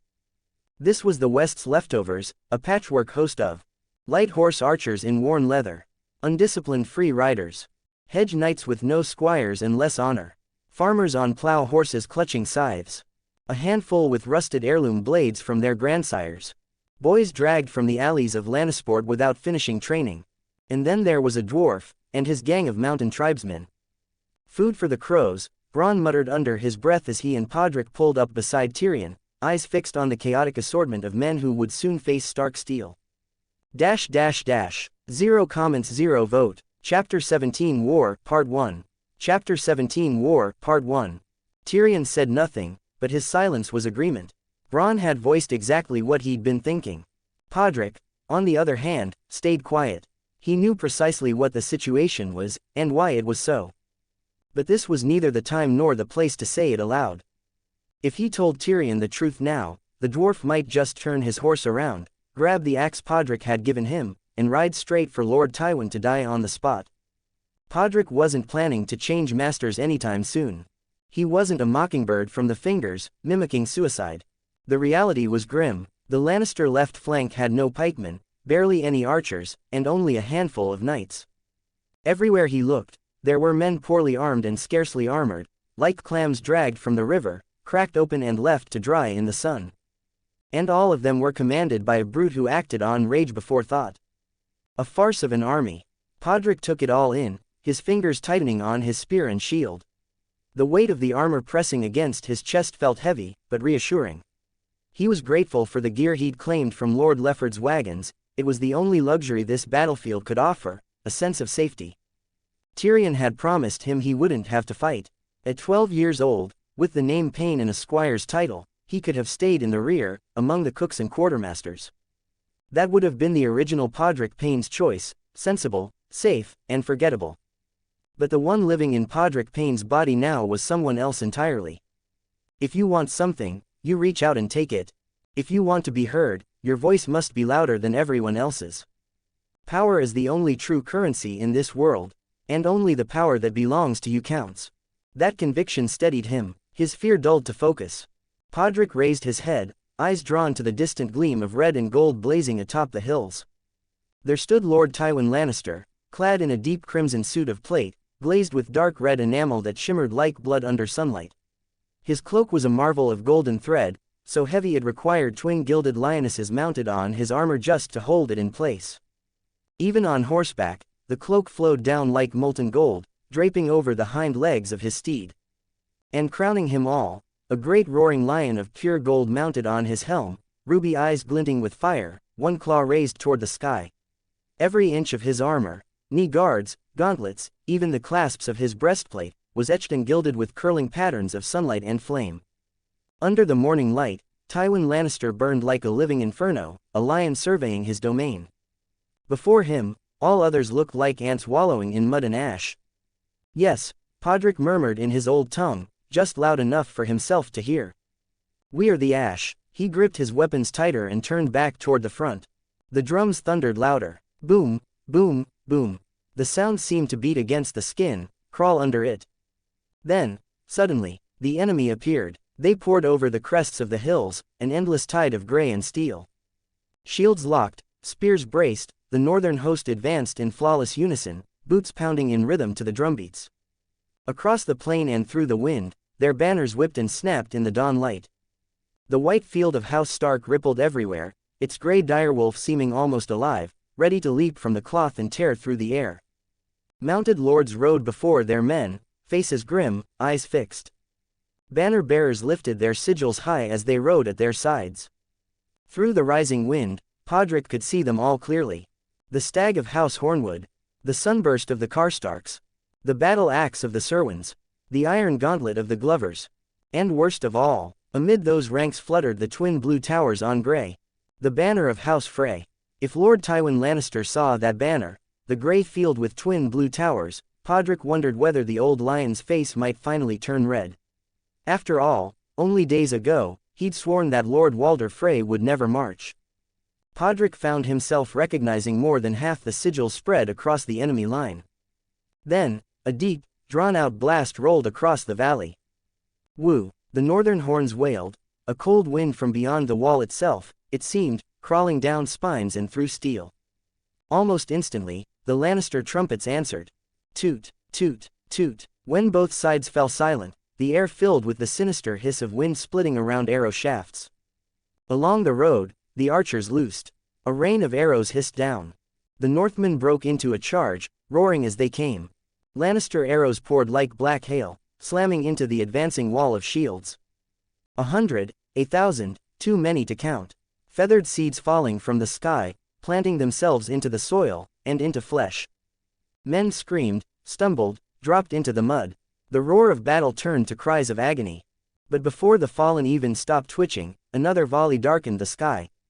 And before that volley had struck home, a third was already drawn to the string. Then, the horns again.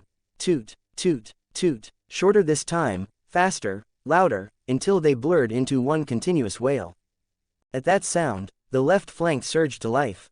Upon the largest horse of all, wearing plain iron plate over a mountain of muscle, Esser Gregor Clegane raised his greatsword high. The blade flashed like lightning. His voice thundered across the lines. And thousands roared back as one. Kill! Podrick shouted too. He dug his heels into his horse's sides and let himself be carried into the storm. Into that roaring, bloody chorus that devoured all fear. Beside him, Tyrion Lannister rode, jaw tight, face pale beneath the grime. Bronn followed, sword drawn, eyes narrowed. Behind them came the mountain clans, Shaga, Zilla, Khan, and Tymet, all of them howling, pounding their weapons together like beasts. In just a few heartbeats, the vanguard was galloping full speed toward the northern line. But not everyone had lost their minds. The riverbank, Tyrion screamed, voice breaking. Hold the riverbank, stay by the river. The wind tore his words apart and carried them away. He couldn't tell if the clans had heard him, perhaps they had, perhaps not. He did all he could. At first, he'd been leading from the front. But when Zilla let out a shriek that sounded like a demon's cry and spurred ahead, And when Shaga bellowed in answer, axes gleaming, the rest of the clansmen stormed forward, fearless, unstoppable. In the next breath, Tyrion was left behind. Alone in the cloud of dust their charge had raised. -- 2 comments 0 vote. Chapter 18 War, Middle. Chapter 18 War, Middle. At the very front of the field, the northern spearmen stood in a crescent formation. A steel hedgehog bristling with death. Rows upon rows of pikes, each over 10 feet long, thrust upward behind a wall of towering oak shields, emblazoned with the sunburst of House Karstark. They waited, silent and unflinching. Across the field, Esser Gregor Clegane led a wedge of heavily armored cavalry, the tip of a spear aimed straight at the heart of the enemy line. Like a sharpened blade, the wedge thundered forward to meet the northern ranks head-on. But when faced with the forest of spears, more than half the horses faltered, screeching to a halt or veering aside at the last instant. Those that didn't, were impaled. Lances pierced through plate and flesh alike, horses shrieked, men toppled. In a single charge, over a dozen fell dead. Even the mountain's own warhorse caught a glancing strike to the neck, the barbed tip slicing open its artery. A geyser of crimson sprayed into the dawn air. The beast reared, screaming, hooves thrashing in agony. It lunged wildly forward into the enemy formation. And in that chaos, the shield wall shattered beneath its weight. Northern soldiers stumbled back in horror. But too late. The horse collapsed upon them, crushing ribs and bursting lungs beneath its bulk. Gregor Clegane, however, rose from the carnage untouched. He wrenched his greatsword free and swung it in a wide arc. Steel screamed. Spears snapped like twigs. Men split apart at the waist or burst open like sacks of blood and bone. Behind him, Shaga saw the opening. A gap torn into the enemy's wall, and charged through with a roar. The stone crows followed, crashing into the breach like a rolling boulder, tearing it open wider with every strike. Burned men, Moon brothers, with me. Tyrion's shrill voice cut through the noise. He waved his axe and kicked his horse forward. But most of the men he called to were already far ahead of him. He caught a glimpse of Tymet's mount collapsing. The one-eyed warrior rolling free and landing on his feet. A clansman of the Moon brothers screamed as a Karstark spear drove clean through his chest. Khan's horse lashed out with its hooves, shattering a man's ribs. Zilla's curved blade slashed down, biting deep into another's shoulder. Then, suddenly, the light dimmed. Tyrion looked up. A rain of arrows fell from the heavens. No one knew where it came from, perhaps the north, perhaps their own rear. All that mattered was that the storm showed no allegiance. Arrows clattered off steel, or sank into exposed flesh with wet, meaty thuds. One found a throat, another an eye. Men died without ever seeing who had loosed the shaft. Tyrion ducked beneath his shield just in time. The impacts rattled up his arm, jarring bone and muscle. Each strike hammering his nerves raw. He clenched his teeth as fear drained the color from his face. Amidst the chaos, the northern line began to waver. The hedgehog's formation broke apart under the relentless charge. Spears splintered, men staggered backward. A foolish spearman lunged at Shaga, and the son of Dolf met him head-on. The mountain clansman's axe caught the man square in the chest, the polished edge cleaving through mail, leather, and bone. The blow was so brutal the weapon lodged deep within the man's ribs, his shattered sternum clamping the blade like a trap. Without pausing, Shaga yanked his other axe and swung again, splitting a shield clean in two. The first corpse, still hanging from the embedded axe, bounced limply in his wake before tumbling to the ground. Howling with glee, the son of Dolf raised both axes high and bellowed a roar that shook the air. From the first charge to the breaking of the line, only minutes had passed. The battlefield churned. The tide of men pressed inward. And Podrick Payne, no longer merely watching, charged into the fray. He saw blood for the first time. The boy who had once lived beneath the protection of law and order, the youth who'd known peace, and stories, and sunlight, was gone. His bright soul was drowned in crimson. His fear burned away by the screams of the dying. And all that remained within this young body was a heart beating heavy with courage, and the desperate will to live. Spurring his horse forward, Podrick tightened his grip on the lance and thrust. His opponent wasn't stupid. He raised his shield just in time. But the full momentum of a charging horse, combined with the raw power behind Pod's strike, boosted by the last 2 free attribute points he had poured into strength, bringing it to a staggering 9, was far beyond what the shield could bear. He might still look like a boy, But that lance, in his hands, struck with the force of a grown man. The steel tip punched through the enemy's defense. Before Pod could even see his foe's face, the spearhead slid past the rim of the shield and drove straight through the man's skull. The shield hung limp on the shaft. Gray matter burst from the back of the man's head, spattering blood and bone across the trampled mud. But the battlefield allowed no time for our horror. The world had shrunk to the few feet of space around his horse. And before he could breathe, before he could even think, another soldier lunged at him. A northern infantryman, spear leveled at his chest. Pod had no time to wrench his lance free. He let it go, felt it drop from his hand, dragged down by gravity and gore. In the next heartbeat, the incoming spear glinted in his vision. Instinct took over. He snapped his shield up, slammed it forward. Metal met wood with a crack that numbed his arm. The enemy staggered back, stumbling out of reach, preparing for another strike. But Podrick was faster. In one motion, he drew his longsword, kicked his horse forward, and brought the blade down in a diagonal cut. The spearman tried to parry, jerking his weapon up to block. But Pod's sword crashed against the shaft, sliding down it like water on ice. The edge flashed, fingers flew. The man screamed, clutching at his mutilated hand, and in that instant of weakness, Pod's sword rose again, then fell. The blade sliced clean through helm and skull alike. Half the man's head sheared away in a spray of red mist. Pod barely saw it happen. His horse leapt over the corpse, hooves crushing what remained. And suddenly, the space before him opened, just long enough for him to realize there were more enemies all around. He turned sharply in the saddle, scanning. Not far away, Tyrion Lannister was swinging his battle axe clumsily but fiercely, deflecting a blow before his horse lashed out and trampled a man underhoof. To the right, Bronn was surrounded by 3 soldiers. His movements fluid and deadly. He parried the first thrust, shattered a spearhead, spun, and drove his sword straight through another man's face. Pod wanted to shout a warning, but he never got the chance. A throwing spear sliced through the air toward him. A blur of death from somewhere unseen. His scalp prickled. Every hair stood on end. He didn't even think, just threw himself backward across his saddle. The spear whistled past his eyes, so close he could feel the wind of it. He narrowly escaped, but not everyone behind him was so lucky. One of the burned men, racing just behind, caught the missile square in the chest. The iron tip burst through his back in a spray of blood. Podrick looked over his shoulder just in time to see the man topple from his horse. Eyes wide, mouth open. The spear still quivering in his ribs. 0 comments 0 vote. Chapter 19 War, Final. Chapter 19 War, Final. The unlucky clansman from the burned men never even saw it coming. The stray spear caught him square through the chest, punching clean through his heart. He died without understanding how or why, just another faceless corpse claimed by chaos. His body went limp, reins slipping from his hands as he tumbled from the saddle. But his boot snagged in the stirrup, and so he was dragged away, bouncing lifelessly over the blood-soaked earth until the crowd swallowed him whole. Podrick sat upright in the saddle, staring blankly. His heart hammered like a drum. Cold sweat soaked his back. And beneath that cold terror, something else began to rise. A surge of hot, violent rage that drowned out all reason.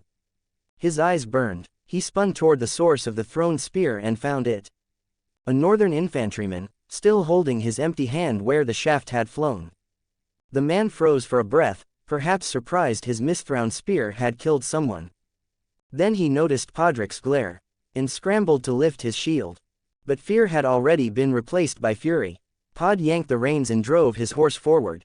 The man barely managed to raise his shield before the boy was upon him. Pod twisted in the saddle and brought his sword crashing down. Steel met oak with a deafening clang. Splinters burst into the air. The shield held, but only just. Pod's raw strength overpowered the man.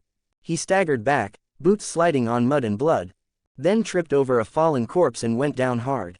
Pod's horse thundered past. He pulled on the reins, turning sharply, and saw his opponent sprawled on his back, the shield slipping from his grasp, neck bared through the gap. No time to turn the horse around. Pod's body moved on instinct. He flipped the sword in his hand, caught the blade midair with his gloved fingers, and threw it. The weapon spun once, twice, then buried itself straight through the man's throat. The soldier's eyes bulged wide. his mouth opening and closing as blood gushed in dark spurts. He twitched a few times, then went still. 3 men. He'd killed 3 men in a single breath. For a long second, Pod just stared. Then the rage drained away, leaving only the trembling aftershock of fear. His breath came short and sharp, his pulse roaring in his ears. He looked around. The battlefield had dissolved into utter madness. Everywhere, screams, clashing steel. The whinnies of dying horses, the calls of horns. The screams of men too broken to die quickly. Blood sprayed through the air like rain. The stench of iron and smoke clogged the lungs. It was no longer a field. It was a furnace, forging death itself.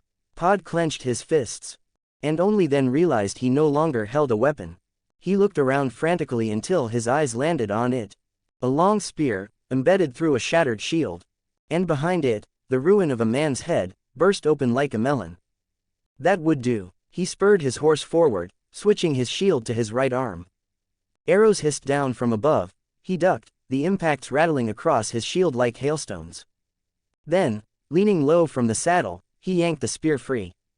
The body slipped off the shaft, but the broken shield still clung to the spearhead. He raised it, slammed the edge of his shield down, and shattered the wood apart, freeing the blade. Weapon in hand once more, he looked up, and saw Tyrion Lannister. The dwarf was locked in combat with a tall, lean knight clad in chainmail and surcoat. No, not locked in combat. Being beaten to death, was more accurate. They circled on horseback, steel flashing. Tyrion struggled to lift his shield, barely fending off blow after blow. His opponent was faster, stronger, and his strikes fell like waves crashing against a rock that refused to break but would, inevitably. Wood chips flew as Tyrion's shield splintered apart. Pod didn't hesitate. He gripped the spear in one hand, the shield in the other, no reins, no thought. Just clamped his knees to the horse and charged. The knight's helmet was gone. Blood matting his hair, that bright red streak became Pod's target. He swung, not to stab, but to smash. The spear swept in a brutal arc, its iron tip turned hammerhead. It hit with a wet, crunching sound, like someone crushing a ripe melon underfoot. Bone fragments burst upward, gray and red splattered across the air. Half a jaw went flying. The man's head simply ceased to exist. The body slumped sideways, sliding off the saddle in a heap. Blood and brains splattered across Tyrion's face, hot and heavy. The dwarf blinked, dazed, shaking the gore from his eyes. And suddenly, there was silence around him. He lowered his ruined shield, blinking in disbelief, and looked upon the corpse at his feet. Pod. Tyrion's voice was hoarse, disbelieving. He saw the boy on horseback, blood spattered, breath ragged, and called his name. But before Podrick could turn or even answer, a voice boomed from the chaos. For Lord Eddard, for Winterfell, a mounted knight came charging through the smoke, a spiked flail whirling above his head with a deadly hum. Fresh from the brink of death, Tyrion could only stare, frozen. Instinctively raising his hand to block, there was no time for Pod to reach him. No sign of Bronn, no one close enough to intervene. 2 seconds later, the horses collided with a crash like thunder. The knight's flail came down hard, slamming into Tyrion's right hand. Pain exploded up his arm. The axe flew from his grip. He tried to draw his sword, but the flail spun again, whistling through the air, and struck him full in the chest. Metal shrieked. The world spun. Tyrion was thrown from the saddle, hitting the ground with a grunt. Tyrion the imp. The knight's voice was thunderous. You're my prisoner now. Yield, Lannister, yield. He rode closer, looming high above the fallen dwarf, the spiked flail turning lazily in his hand like a predator's tail. Do you yield? Tyrion tried to speak, but his mouth was dry. He couldn't breathe, could barely move. The world swayed. He rolled onto his back, gasping, pain flashing through every limb. He opened his mouth, but no sound came out. Not that it mattered, because from somewhere nearby came a young, sharp, furious shout. Yield, to your mother. Before either of them could react, a spear shot out from the side, the iron tip driving straight into the knight's warhorse's eye. The dull metal point wasn't even sharp anymore, but it punched through the socket, burrowed deep into the skull, and churned the insides into pulp. The horse screamed, a hideous, high-pitched shriek. It reared up, flailing, then crashed to the ground with a sickening thud. The knight, caught off guard, was flung from the saddle, hitting the mud hard. Podrick didn't hesitate. This time, There was no pause. No second charge, only instinct. He released the spear, let the reins go, and planted both boots in the stirrups. Then he leapt, a full-bodied jump that lifted him clean off his horse. Shield raised high, he came down like a falling hammer. Smash! The word tore from his throat, raw and wild. The fallen knight had barely begun to rise. And then Podrick's shield came crashing down on his head. There was a wet, meaty crack. Bone gave way. The man's arms twitched once. Then went still. 0 comments 0 vote. Chapter 20 The Prisoner and the End of the Battle. Chapter 20 The Prisoner and the End of the Battle. I yield, I yield. The voice came from the mud, broken, trembling, soaked in pain. The northern knight, thrown from his horse moments ago, hadn't even managed to stand before another brutal blow came crashing down. The impact knocked him flat again, his helm filled with dirt, his groan turning into a wheezing, desperate plea. His surrender came between sobs, each word muffled by blood and mud. Podrick's wooden shield had already shattered to splinters against the man's steel helm. But the boy wasn't finished. Never stop when the enemy's still breathing. That lesson, he seemed to understand instinctively. As the knight collapsed again, Pod hit the ground running, boots slipping on blood-slick mud. He scrambled to his feet, ignoring the filth coating his armor and hands, and drew the short sword from the small of his back. In 3 long strides, he was upon his foe. He pressed the blade to the man's neck, his left hand already tugging at buckles and straps. Leather cords came undone with a practiced rhythm. Helmet, gorget, breastplate, one after another fell away. The knight barely knew what was happening before the cold kiss of steel touched his throat. The armor-off skill worked better than Podrick had ever imagined. Especially when it mattered most.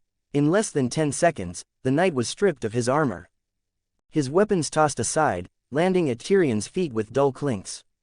The man, still dazed from the earlier blow, could only feel the icy edge against his neck and the rush of cold air on his exposed chest.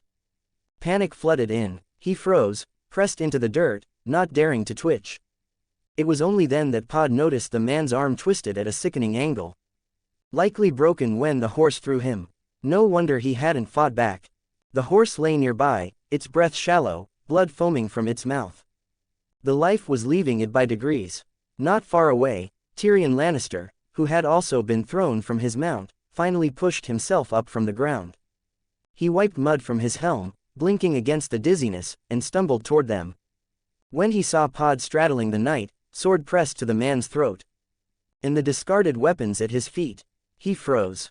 Only now did he understand what had just happened. Podrick had saved him, again.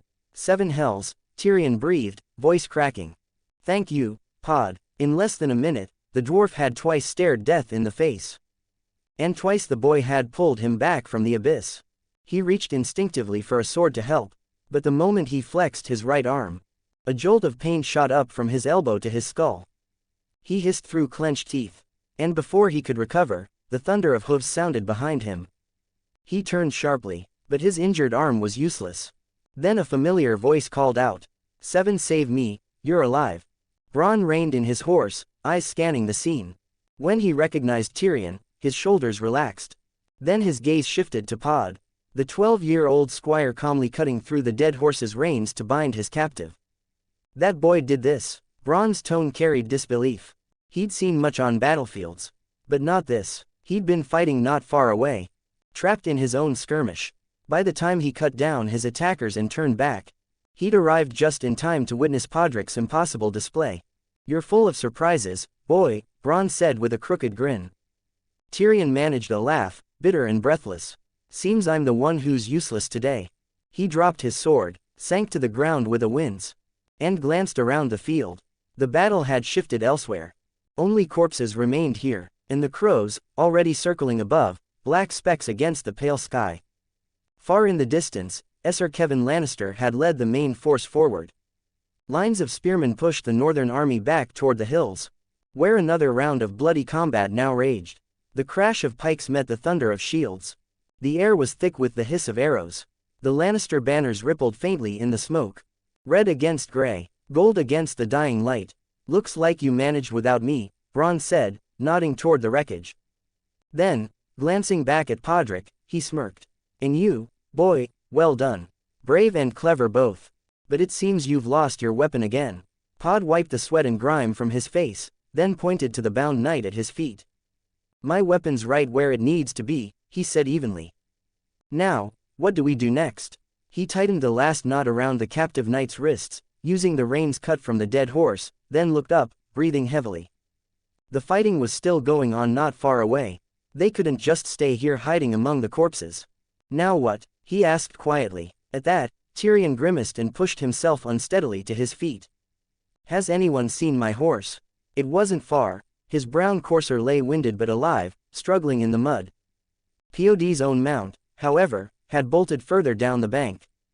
By the time they managed to recover it, the horns sounded again. From the hills behind, Lord Tywin's reserve force thundered forth in full strength. Rushing along the riverbank where Pod and the others stood, 5,000 men poured into the fray like a crimson tide. Tyrion watched as his father rode past, golden armor gleaming like fire beneath the sun. 500 knights at his side, the red and gold banners of House Lannister rippling overhead. Spears glittered like teeth, sunlight flashed off every helm. Across the field, the remaining Stark men broke like glass under a hammer's blow. A shattered tide of retreat and ruin. Their lines collapsed in waves. Armor and banners alike swept away in the flood. The battle was no longer a contest. It was a slaughter. Tyrion's injured elbow ached with every heartbeat. And Pod and Bronn had no stomach for what came next. The three of them turned away, choosing instead to search for survivors among the fallen. Most of the survivors they found were beyond saving. Ulf, son of Umar, lay sprawled in a half-dried pool of blood, his right arm missing below the elbow. Around him were a dozen of his kin from the Moon Brothers clan. Their bodies twisted together like broken branches. A little further off, Shagga, son of Dolf, was slumped beneath a tree, his enormous frame pierced with arrows. Across his lap lay Khan, son of Korot, motionless, pale, eyes half open. For a moment, the three of them thought both were dead. Then Shagga stirred. He lifted his head slowly, and his bloodshot eyes met theirs. They killed Khan, son of Korot. His voice was no longer the roaring thunder that once filled the campfires at night. It was hoarse, quiet, heavy with grief. Podrick knelt beside Khan's body. Aside from the broken spear still jutting from his chest, the man bore no other wounds. The strike had been quick, merciful, perhaps. He died a true warrior, Pod said softly. It was all he could offer to a man who'd once threatened to cut off his cock for sport. Shagga looked down at him, then at the boy's hand resting briefly on his shoulder. He gave a wordless snort, half laughter, half despair. Bronn stepped forward and helped the huge clansman to his feet. Only then did Shagga seem to notice the arrows still jutting from his body. Grunting curses, he began pulling them out one by one, each yank accompanied by a pained growl and a fresh string of profanities. My armor's ruined, he spat, inspecting the punctured leather. Holes everywhere, and these bloody arrows sting like hell. Soon after, Chella, daughter of Chake, rode over. Her horse spattered with mud and blood. In her hand dangled 4 severed ears, which she lifted proudly for them to see. Behind her, Tymet and the rest of the burned men were already busy stripping the corpses. Steel, leather, food, even boots, nothing was left behind. The field was carpeted with the dead, their pale bodies gleaming under the sun. As the mountain clans picked them clean, Podrick saw it all and said nothing. His face was blank, his eyes dull. He looked around the battlefield. At the corpses, at the crows circling overhead, and at the ragged figures who still stood breathing. Of the 300 mountain tribesmen who had followed Tyrion Lannister into battle that morning, perhaps half were still alive. Half, and even those only barely. .. 1 comments 0 vote. Chapter 21 Spoils of War. Chapter 21 Spoils of War. Tyrion gave a few quick orders. To have the living gather the dead. To bind the wounded and burn the horses. Then turned to Podrick. Keep an eye on our prisoner, he told him. If he tries to run, kill him. Leaving the boy to his task, Tyrion trudged off toward the riverbank. There, seated upon a folding chair of gilded oak, Lord Tywin Lannister drank calmly from a jeweled cup. The sunlight turned his armor to fire. Steam rose from the river behind him, the air thick with the stench of blood and iron. His squires worked silently at his side, unbuckling the clasps of his crimson-plated war armor. Esser Kevin Lannister noticed Tyrion first. A faint smile curved his lips. A fine victory, Kevin said warmly. Your wild tribesmen fought well, Tyrion. But Tywin said nothing. He merely watched his son with those pale, green-gold eyes. The eyes of a lion that measured everything and forgave nothing. Cold, unblinking. Tyrion limped closer, his movements stiff, his arms still aching. He could feel his father's silence like a weight pressing against his ribs. "Surprised to see me alive, father?" he asked lightly, voice thick with irony. "Didn't go quite as you planned, did it? We were supposed to die out there, weren't we?" He stood before Tywin, mud-streaked and blood-smeared. A grotesque reflection of the golden lion. He smiled, but there was no humor in it. "Come now, tell me, did we ruin your grand design?" Of course Tyrion already knew the answer. He'd known it even before the battle began. He'd seen where his company was placed. On the exposed left flank. With no heavy cavalry, no support. Just 300 half-savage clansmen and a dwarf for their commander. It hadn't been strategy, it had been disposal. And yet, somehow, he was still alive. He was alive because of Podrick Payne. The silent boy his father had foisted upon him like an afterthought. The boy had saved his life more than once. And the price had been paid by the mountain clans. Half of whom now lay cold upon the field. Tywin drained his cup in a single swallow. When he finally spoke, his voice was calm, distant. As if reciting the terms of a trade. "Yes," he said simply. "I placed the undisciplined elements on the left. I expected them to break." He set the jeweled cup aside and looked to the battlefield. Where the river ran red and bodies clogged the shallows. Robb Stark is a boy, brave perhaps, but young. I had hoped that once he saw my left flank collapse, he would do exactly as I wished. Drive forward, overextend, and commit his full strength to a flanking maneuver. A faint smile, not of pride, but of cold satisfaction, touched Tywin's lips. At that moment, Kevin's pikemen would have wheeled about, striking his exposed side, driving him into the river. And then, with my reserves, I would close the trap. He paused. The wind carried the smell of death. Tyrion's fists clenched at his sides. So it was true. He had been nothing but bait. Expendable. A pawn offered in sacrifice. And by his own father's hand. Tywin Lannister made no effort to disguise his thoughts.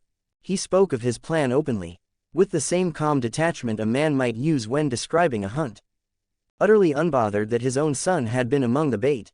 "You threw me into that slaughter," Tyrion said quietly.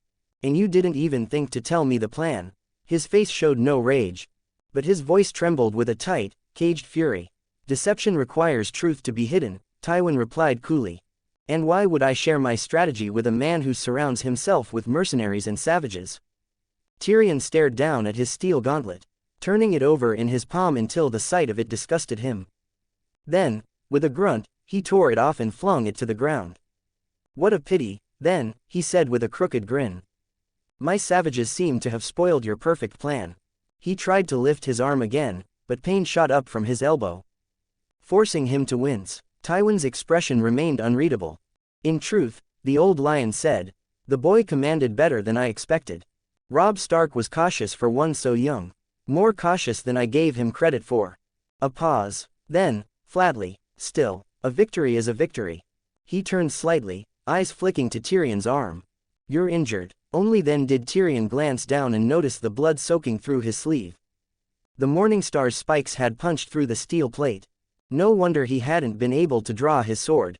"How observant of you, father," Tyrion muttered. "Though I should tell you, Robb Stark isn't the only remarkable youth on this field today. That boy you saddled me with, Payne, the squire, he saved my life twice. Killed 4 men, and even took a knight prisoner." Tywin's eyes flicked to him, the faintest shadow of interest stirring behind the gold-green irises.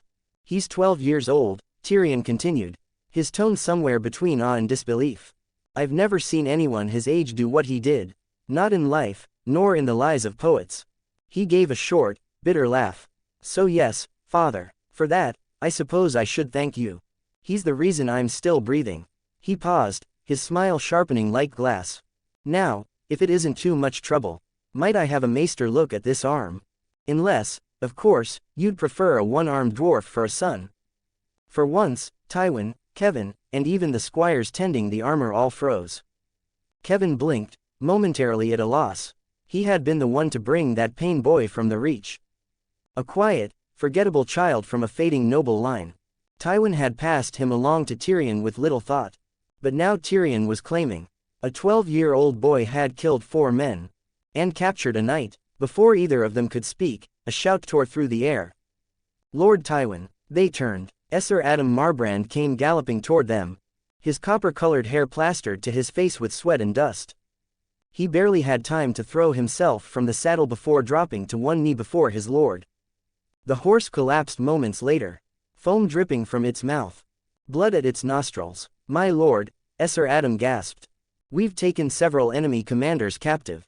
Lord Serwyn, Sir Wylus Manderley, Sir Harrion Karstark, and 4 Freys. He hesitated, voice lowering. Lord Hornwood was slain. As for Roose Bolton, he escaped. Tywin gave a small, indifferent nod. Losses and victories were expected. His mind was already several moves ahead. But there was one name missing. He raised his gaze. And the boy, Sir Adam faltered. For a heartbeat, the only sound was the wind. Then he clenched his jaw. My lord, the Stark boy was not among them. The prisoners say he never came south. He crossed at the Twins with his horsemen. And he's marching on Riverrun. A long silence followed. Even the river seemed to hold its breath. Tywin Lannister's face didn't change. But a shadow passed through his eyes. On the battlefield, Podrick Payne didn't join the looting. He didn't strip corpses for armor, or drag the wounded back to camp. Instead, he sat beneath the same tree where Shagga had rested hours before. The same blood-soaked roots. And stared out across the field. The wind carried the stench of death. But his expression was calm, almost serene. As if he were watching waves roll across a field of grain. Not the aftermath of slaughter. Beside him lay his prisoner. The knight he'd captured, along with the man's gleaming armor and torn surcoat. By Westerosi law, the man and everything on him now belonged to Podrick Payne. His armor, his weapons, his horse, all were spoils of war. Even the man himself. Until ransom was paid, Pod remembered something he'd once read. A line that now echoed strangely in his mind. A knight is worth at least 300 gold dragons. Sir Jaime Lannister had once said. He didn't know how much that truly was. But it sounded like a fortune. Enough to change his life. He looked at the knight's armor, silver chased with blue enamel. The steel bright even under blood. It gleamed like a promise. Then, for no reason he could name, he thought of Jaime again. And it hit him. After this battle, the Green Fork, Sir Jaime Lannister would soon become Robb Stark's prisoner. Podrick blinked, his gaze drifting to the river's glinting current. The wheel was already turning. 0 comments 0 vote. Chapter 22 Headless Ned. Chapter 22 Headless Ned. Bronn, Podrick said quietly, his eyes still fixed on the battlefield. Don't you think this war feels strange? He finally turned his head toward the sellsword beside him. Bronn was sitting cross-legged on the blood-stained bank of the Green Fork. A dented half-helm in his hand. He'd scooped up river water with it and was now carefully rinsing the gore from his sword's edge. He hadn't joined the clansmen in scavenging corpses for loot. He'd fought beside them, but he wasn't fool enough to mingle with them afterward. Hearing Podrick's question, Bronn didn't look up. Strange, he asked, his voice lazy. You mean the part where you're still alive? Or the bit where you captured a knight? Saved that dwarf of ours twice? And somehow didn't get your head split open? That's sort of strange. He gave a low chuckle. 7 hells, boy, you talk like a maester. What's next? You planning to be a general? Bronn saw nothing strange about the battle, only that he'd lived through it. That was enough, and unlike most men, he didn't envy Podrick for the prize he'd won. He only cared that he'd survived, that his blade was clean, and that his purse would soon be heavier. With an indifferent shrug, he wiped the last of the blood from his sword. Then casually kicked over the half-helm. The red water inside spilled over the wounded, trussed-up knight lying nearby. The man groaned as the cold water hit him. His right hand bent at an unnatural angle. His ankle swollen and purple. He'd never ride again. No, Podrick said quietly. That's not what I meant. He frowned. Didn't you notice? Most of our enemies were foot soldiers. Hardly any cavalry. Bronn's expression didn't change. Pod pressed on. Sir Gregor's charge broke their line in one go. After that, Lord Tywin's reinforcements, mostly horse again, finished the rest. They scattered almost immediately. He paused, eyes narrowing. So where were the northern cavalry, Bronn? Robb Stark's horsemen? The sellsword's hand froze for just a heartbeat. Then he snorted, sliding his sword back into its scabbard. All I know, he said, is that we won. The Northerners ran. That's good enough for me. He gave a careless grin. Keep your riddles for the small folk, boy. I don't get paid to think. Podrick sighed softly and turned his gaze toward the rear of the camp, where new tents were being raised amid the smoke and ruin. Then sleep well tonight, he said. If I'm right, it'll be the last good night's rest we get for a while. Because soon, he added, eyes darkening, we'll have work to do. Bronn gave him a puzzled look, half amused, half wary. He couldn't decide whether the boy was sharp or simply mad. But as it turned out, the boy was right. By the time the sun had risen high the next day, Tyrion Lannister had returned, and with him came news grim enough to drain the color from even Tywin's men. Before dawn, Lord Tywin Lannister had given the order, march. Hard and fast, south. No victory songs were sung. The army that had triumphed at the Green Fork now moved as if it had been beaten. There were no cheers, no laughter. Only the steady, brutal rhythm of boots and hooves. Lord Tywin demanded speed, at any cost, and the cost was steep. Those too wounded to keep pace were left behind. Those who faltered from exhaustion were left as well. Each morning, when they set out again, the roadside was lined with corpses. Men who had simply lain down in the night and never woken again. By afternoon, another handful of men collapsed along the road, too exhausted to march another step. By nightfall, a few simply vanished into the darkness, slipping away like ghosts to become deserters. It was a cruel rhythm, the march was swift, the result disastrous. In just 5 days, the army that had bled for victory at the Green Fork returned to the Crossroads Inn, the same inn where Tyrion Lannister had once been taken prisoner. But it was here, too, that they finally received word. From the Riverlands. So, Lord Tywin's voice was low, measured. You're telling me that my son is in their hands? Yes, my lord. The rider swayed on his feet as he spoke. He had come hard and fast, his once white surcoat torn and crusted with blood, the black and pink sigil of House Crakehall barely visible beneath the grime. At his words, silence fell over the gathered lords. The bannermen of the Rock, the knights and captains summoned by Lord Tywin Lannister himself. Only the fire in the hearth dared to speak, its crackling filling the long hall of the inn. Tyrion sat among them, still weary from the forced march, his arm throbbing, his thoughts dulled by pain and wine. He'd been roused from a warm bed upstairs, from the soft embrace of Shay, and now sat beneath his father's cold stare, a goblet of wine trembling in his hand. He lifted it to his lips, but the motion sent pain lancing through his elbow, sharp enough to make his vision blur. The taste of the battlefield lingered even now. Iron, blood, and ashes. All that endless riding. All those corpses left by the roadside. And for what? A hollow victory, emptied in an instant by a single rider's message. Outside the inn, when the summons came for Tyrion to attend his father's war council, Podrick Payne had quietly slipped away. He walked to the rear courtyard, to the place where the noose still hung. The gallows remained as he remembered it. Weathered beams, a single corpse swaying gently in the night wind. The innkeep's wife still dangled there, her body twisting with each whisper of the breeze. Pod climbed up onto the low stone wall beside it, his gaze fixed on the lifeless figure, her shadow swaying across the lamplight that spilled from the inn's windows. What are you doing here? The voice came from behind him. Bronn stepped out of the shadows, his tone caught somewhere between curiosity and unease. He followed Pod's gaze to the corpse. 7 hells, he muttered.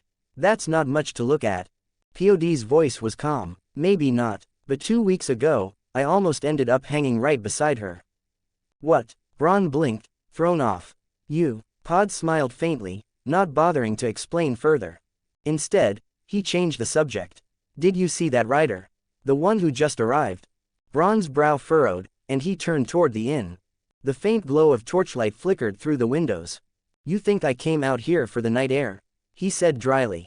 We win a battle at the Green Fork, then march south like whipped dogs, leaving more corpses on the road than we made in the fight itself. Now there's a blood-soaked courier, and Tywin Lannister calls a meeting before sunset. You tell me that's not trouble. He spat into the mud. Bronn was no lord, but he knew when gold was about to lose its shine. We fight for coin, boy, he said flatly. And I like to know what kind of coin I'm fighting for. Pod gave a small shrug. Then you already know the answer. He looked back toward the inn. The rider was half dead. His surcoat soaked in blood, too broken to even dismount properly. That doesn't happen when a siege goes well. Whatever's happening at Riverrun, it isn't victory. Braun's expression hardened, though he said nothing. If I'm not mistaken, Pod went on, this march south will end the same way it began. With bad news. You sound awfully sure of yourself, Braun said. Though even he couldn't muster much conviction. Pod dropped lightly down from the wall, brushing dust from his hands. His voice was low, but steady. Does it matter whether I'm sure? He turned, eyes shadowed in the torchlight. Our new king, he said, almost softly, cut off the head of his father's best friend, Lord Eddard Stark, and stuck it on a spike for the crows. A gust of wind stirred the noose above them. The dead woman swayed again, her silhouette twisting against the firelit wall. Braun said nothing. For once, even he had no joke to make. 1 comments 0 vote. Chapter 23 When do we leave? Chapter 23 When do we leave? There's a new king in the south. Podrick knocked once, then stepped inside. Just in time to hear Tyrion Lannister mutter the words. His arm draped lazily around Shay. His eyes fixed on the ceiling beams above. Thanks to the messenger's grim arrival the day before. There was, at last, no need to march today. The army had halted at Harrenhal, where Lord Tywin had decided to make camp, and rethink his entire campaign. The disaster in the Whispering Wood had shattered every assumption. Jaime Lannister, the Kingslayer himself, was now Robb Stark's prisoner. Eddard Stark had lost his head to King Joffrey's madness. And in the Reach, Renly Baratheon had married Margaery Tyrell, and declared himself king. The bright momentum that had once carried the Lannisters forward had turned overnight into chaos. Even on the battlefield, the situation had rotted. Roose Bolton's forces, though bloodied, were still intact, lingering in the north like wolves scenting weakness. He had not pursued Tywin's retreat, perhaps because the man was cautious by nature, or perhaps because even wolves need to lick their wounds. But the north was not yet subdued, and now the Riverlands were lost. Robb Stark, with the aid of House Frey, had outfoxed every one of Tywin's calculations, splitting his forces, breaking the siege of Riverrun, freeing Edmure Tully, and capturing Ser Jaime Lannister himself. A small shift, perhaps, on parchment, but in war, it was a catastrophe. With Riverrun liberated and the Tully banners raised again, Tywin's supply lines from the west were severed, and his proud host stood stranded and bleeding. In a land suddenly hostile to them, the river road now belonged to Robb Stark, and every stone of it was open to his advance. And farther south, new storms gathered. Stannis Baratheon, brooding upon his volcanic island, had yet to move, but the Dragonstone fleet could not be ignored forever. The greater threat, however, was his younger brother Renly, who now ruled from the lush halls of Highgarden, backed by House Tyrell. The Reach's wealth, harvest, and armies. Together, the Baratheons of Storm's End and the Reach's flowered hosts could march north and crush what remained of Tywin's strength. Between three armies, north, south, and east. Even so, the old lion still had teeth. War was more than swords and blood.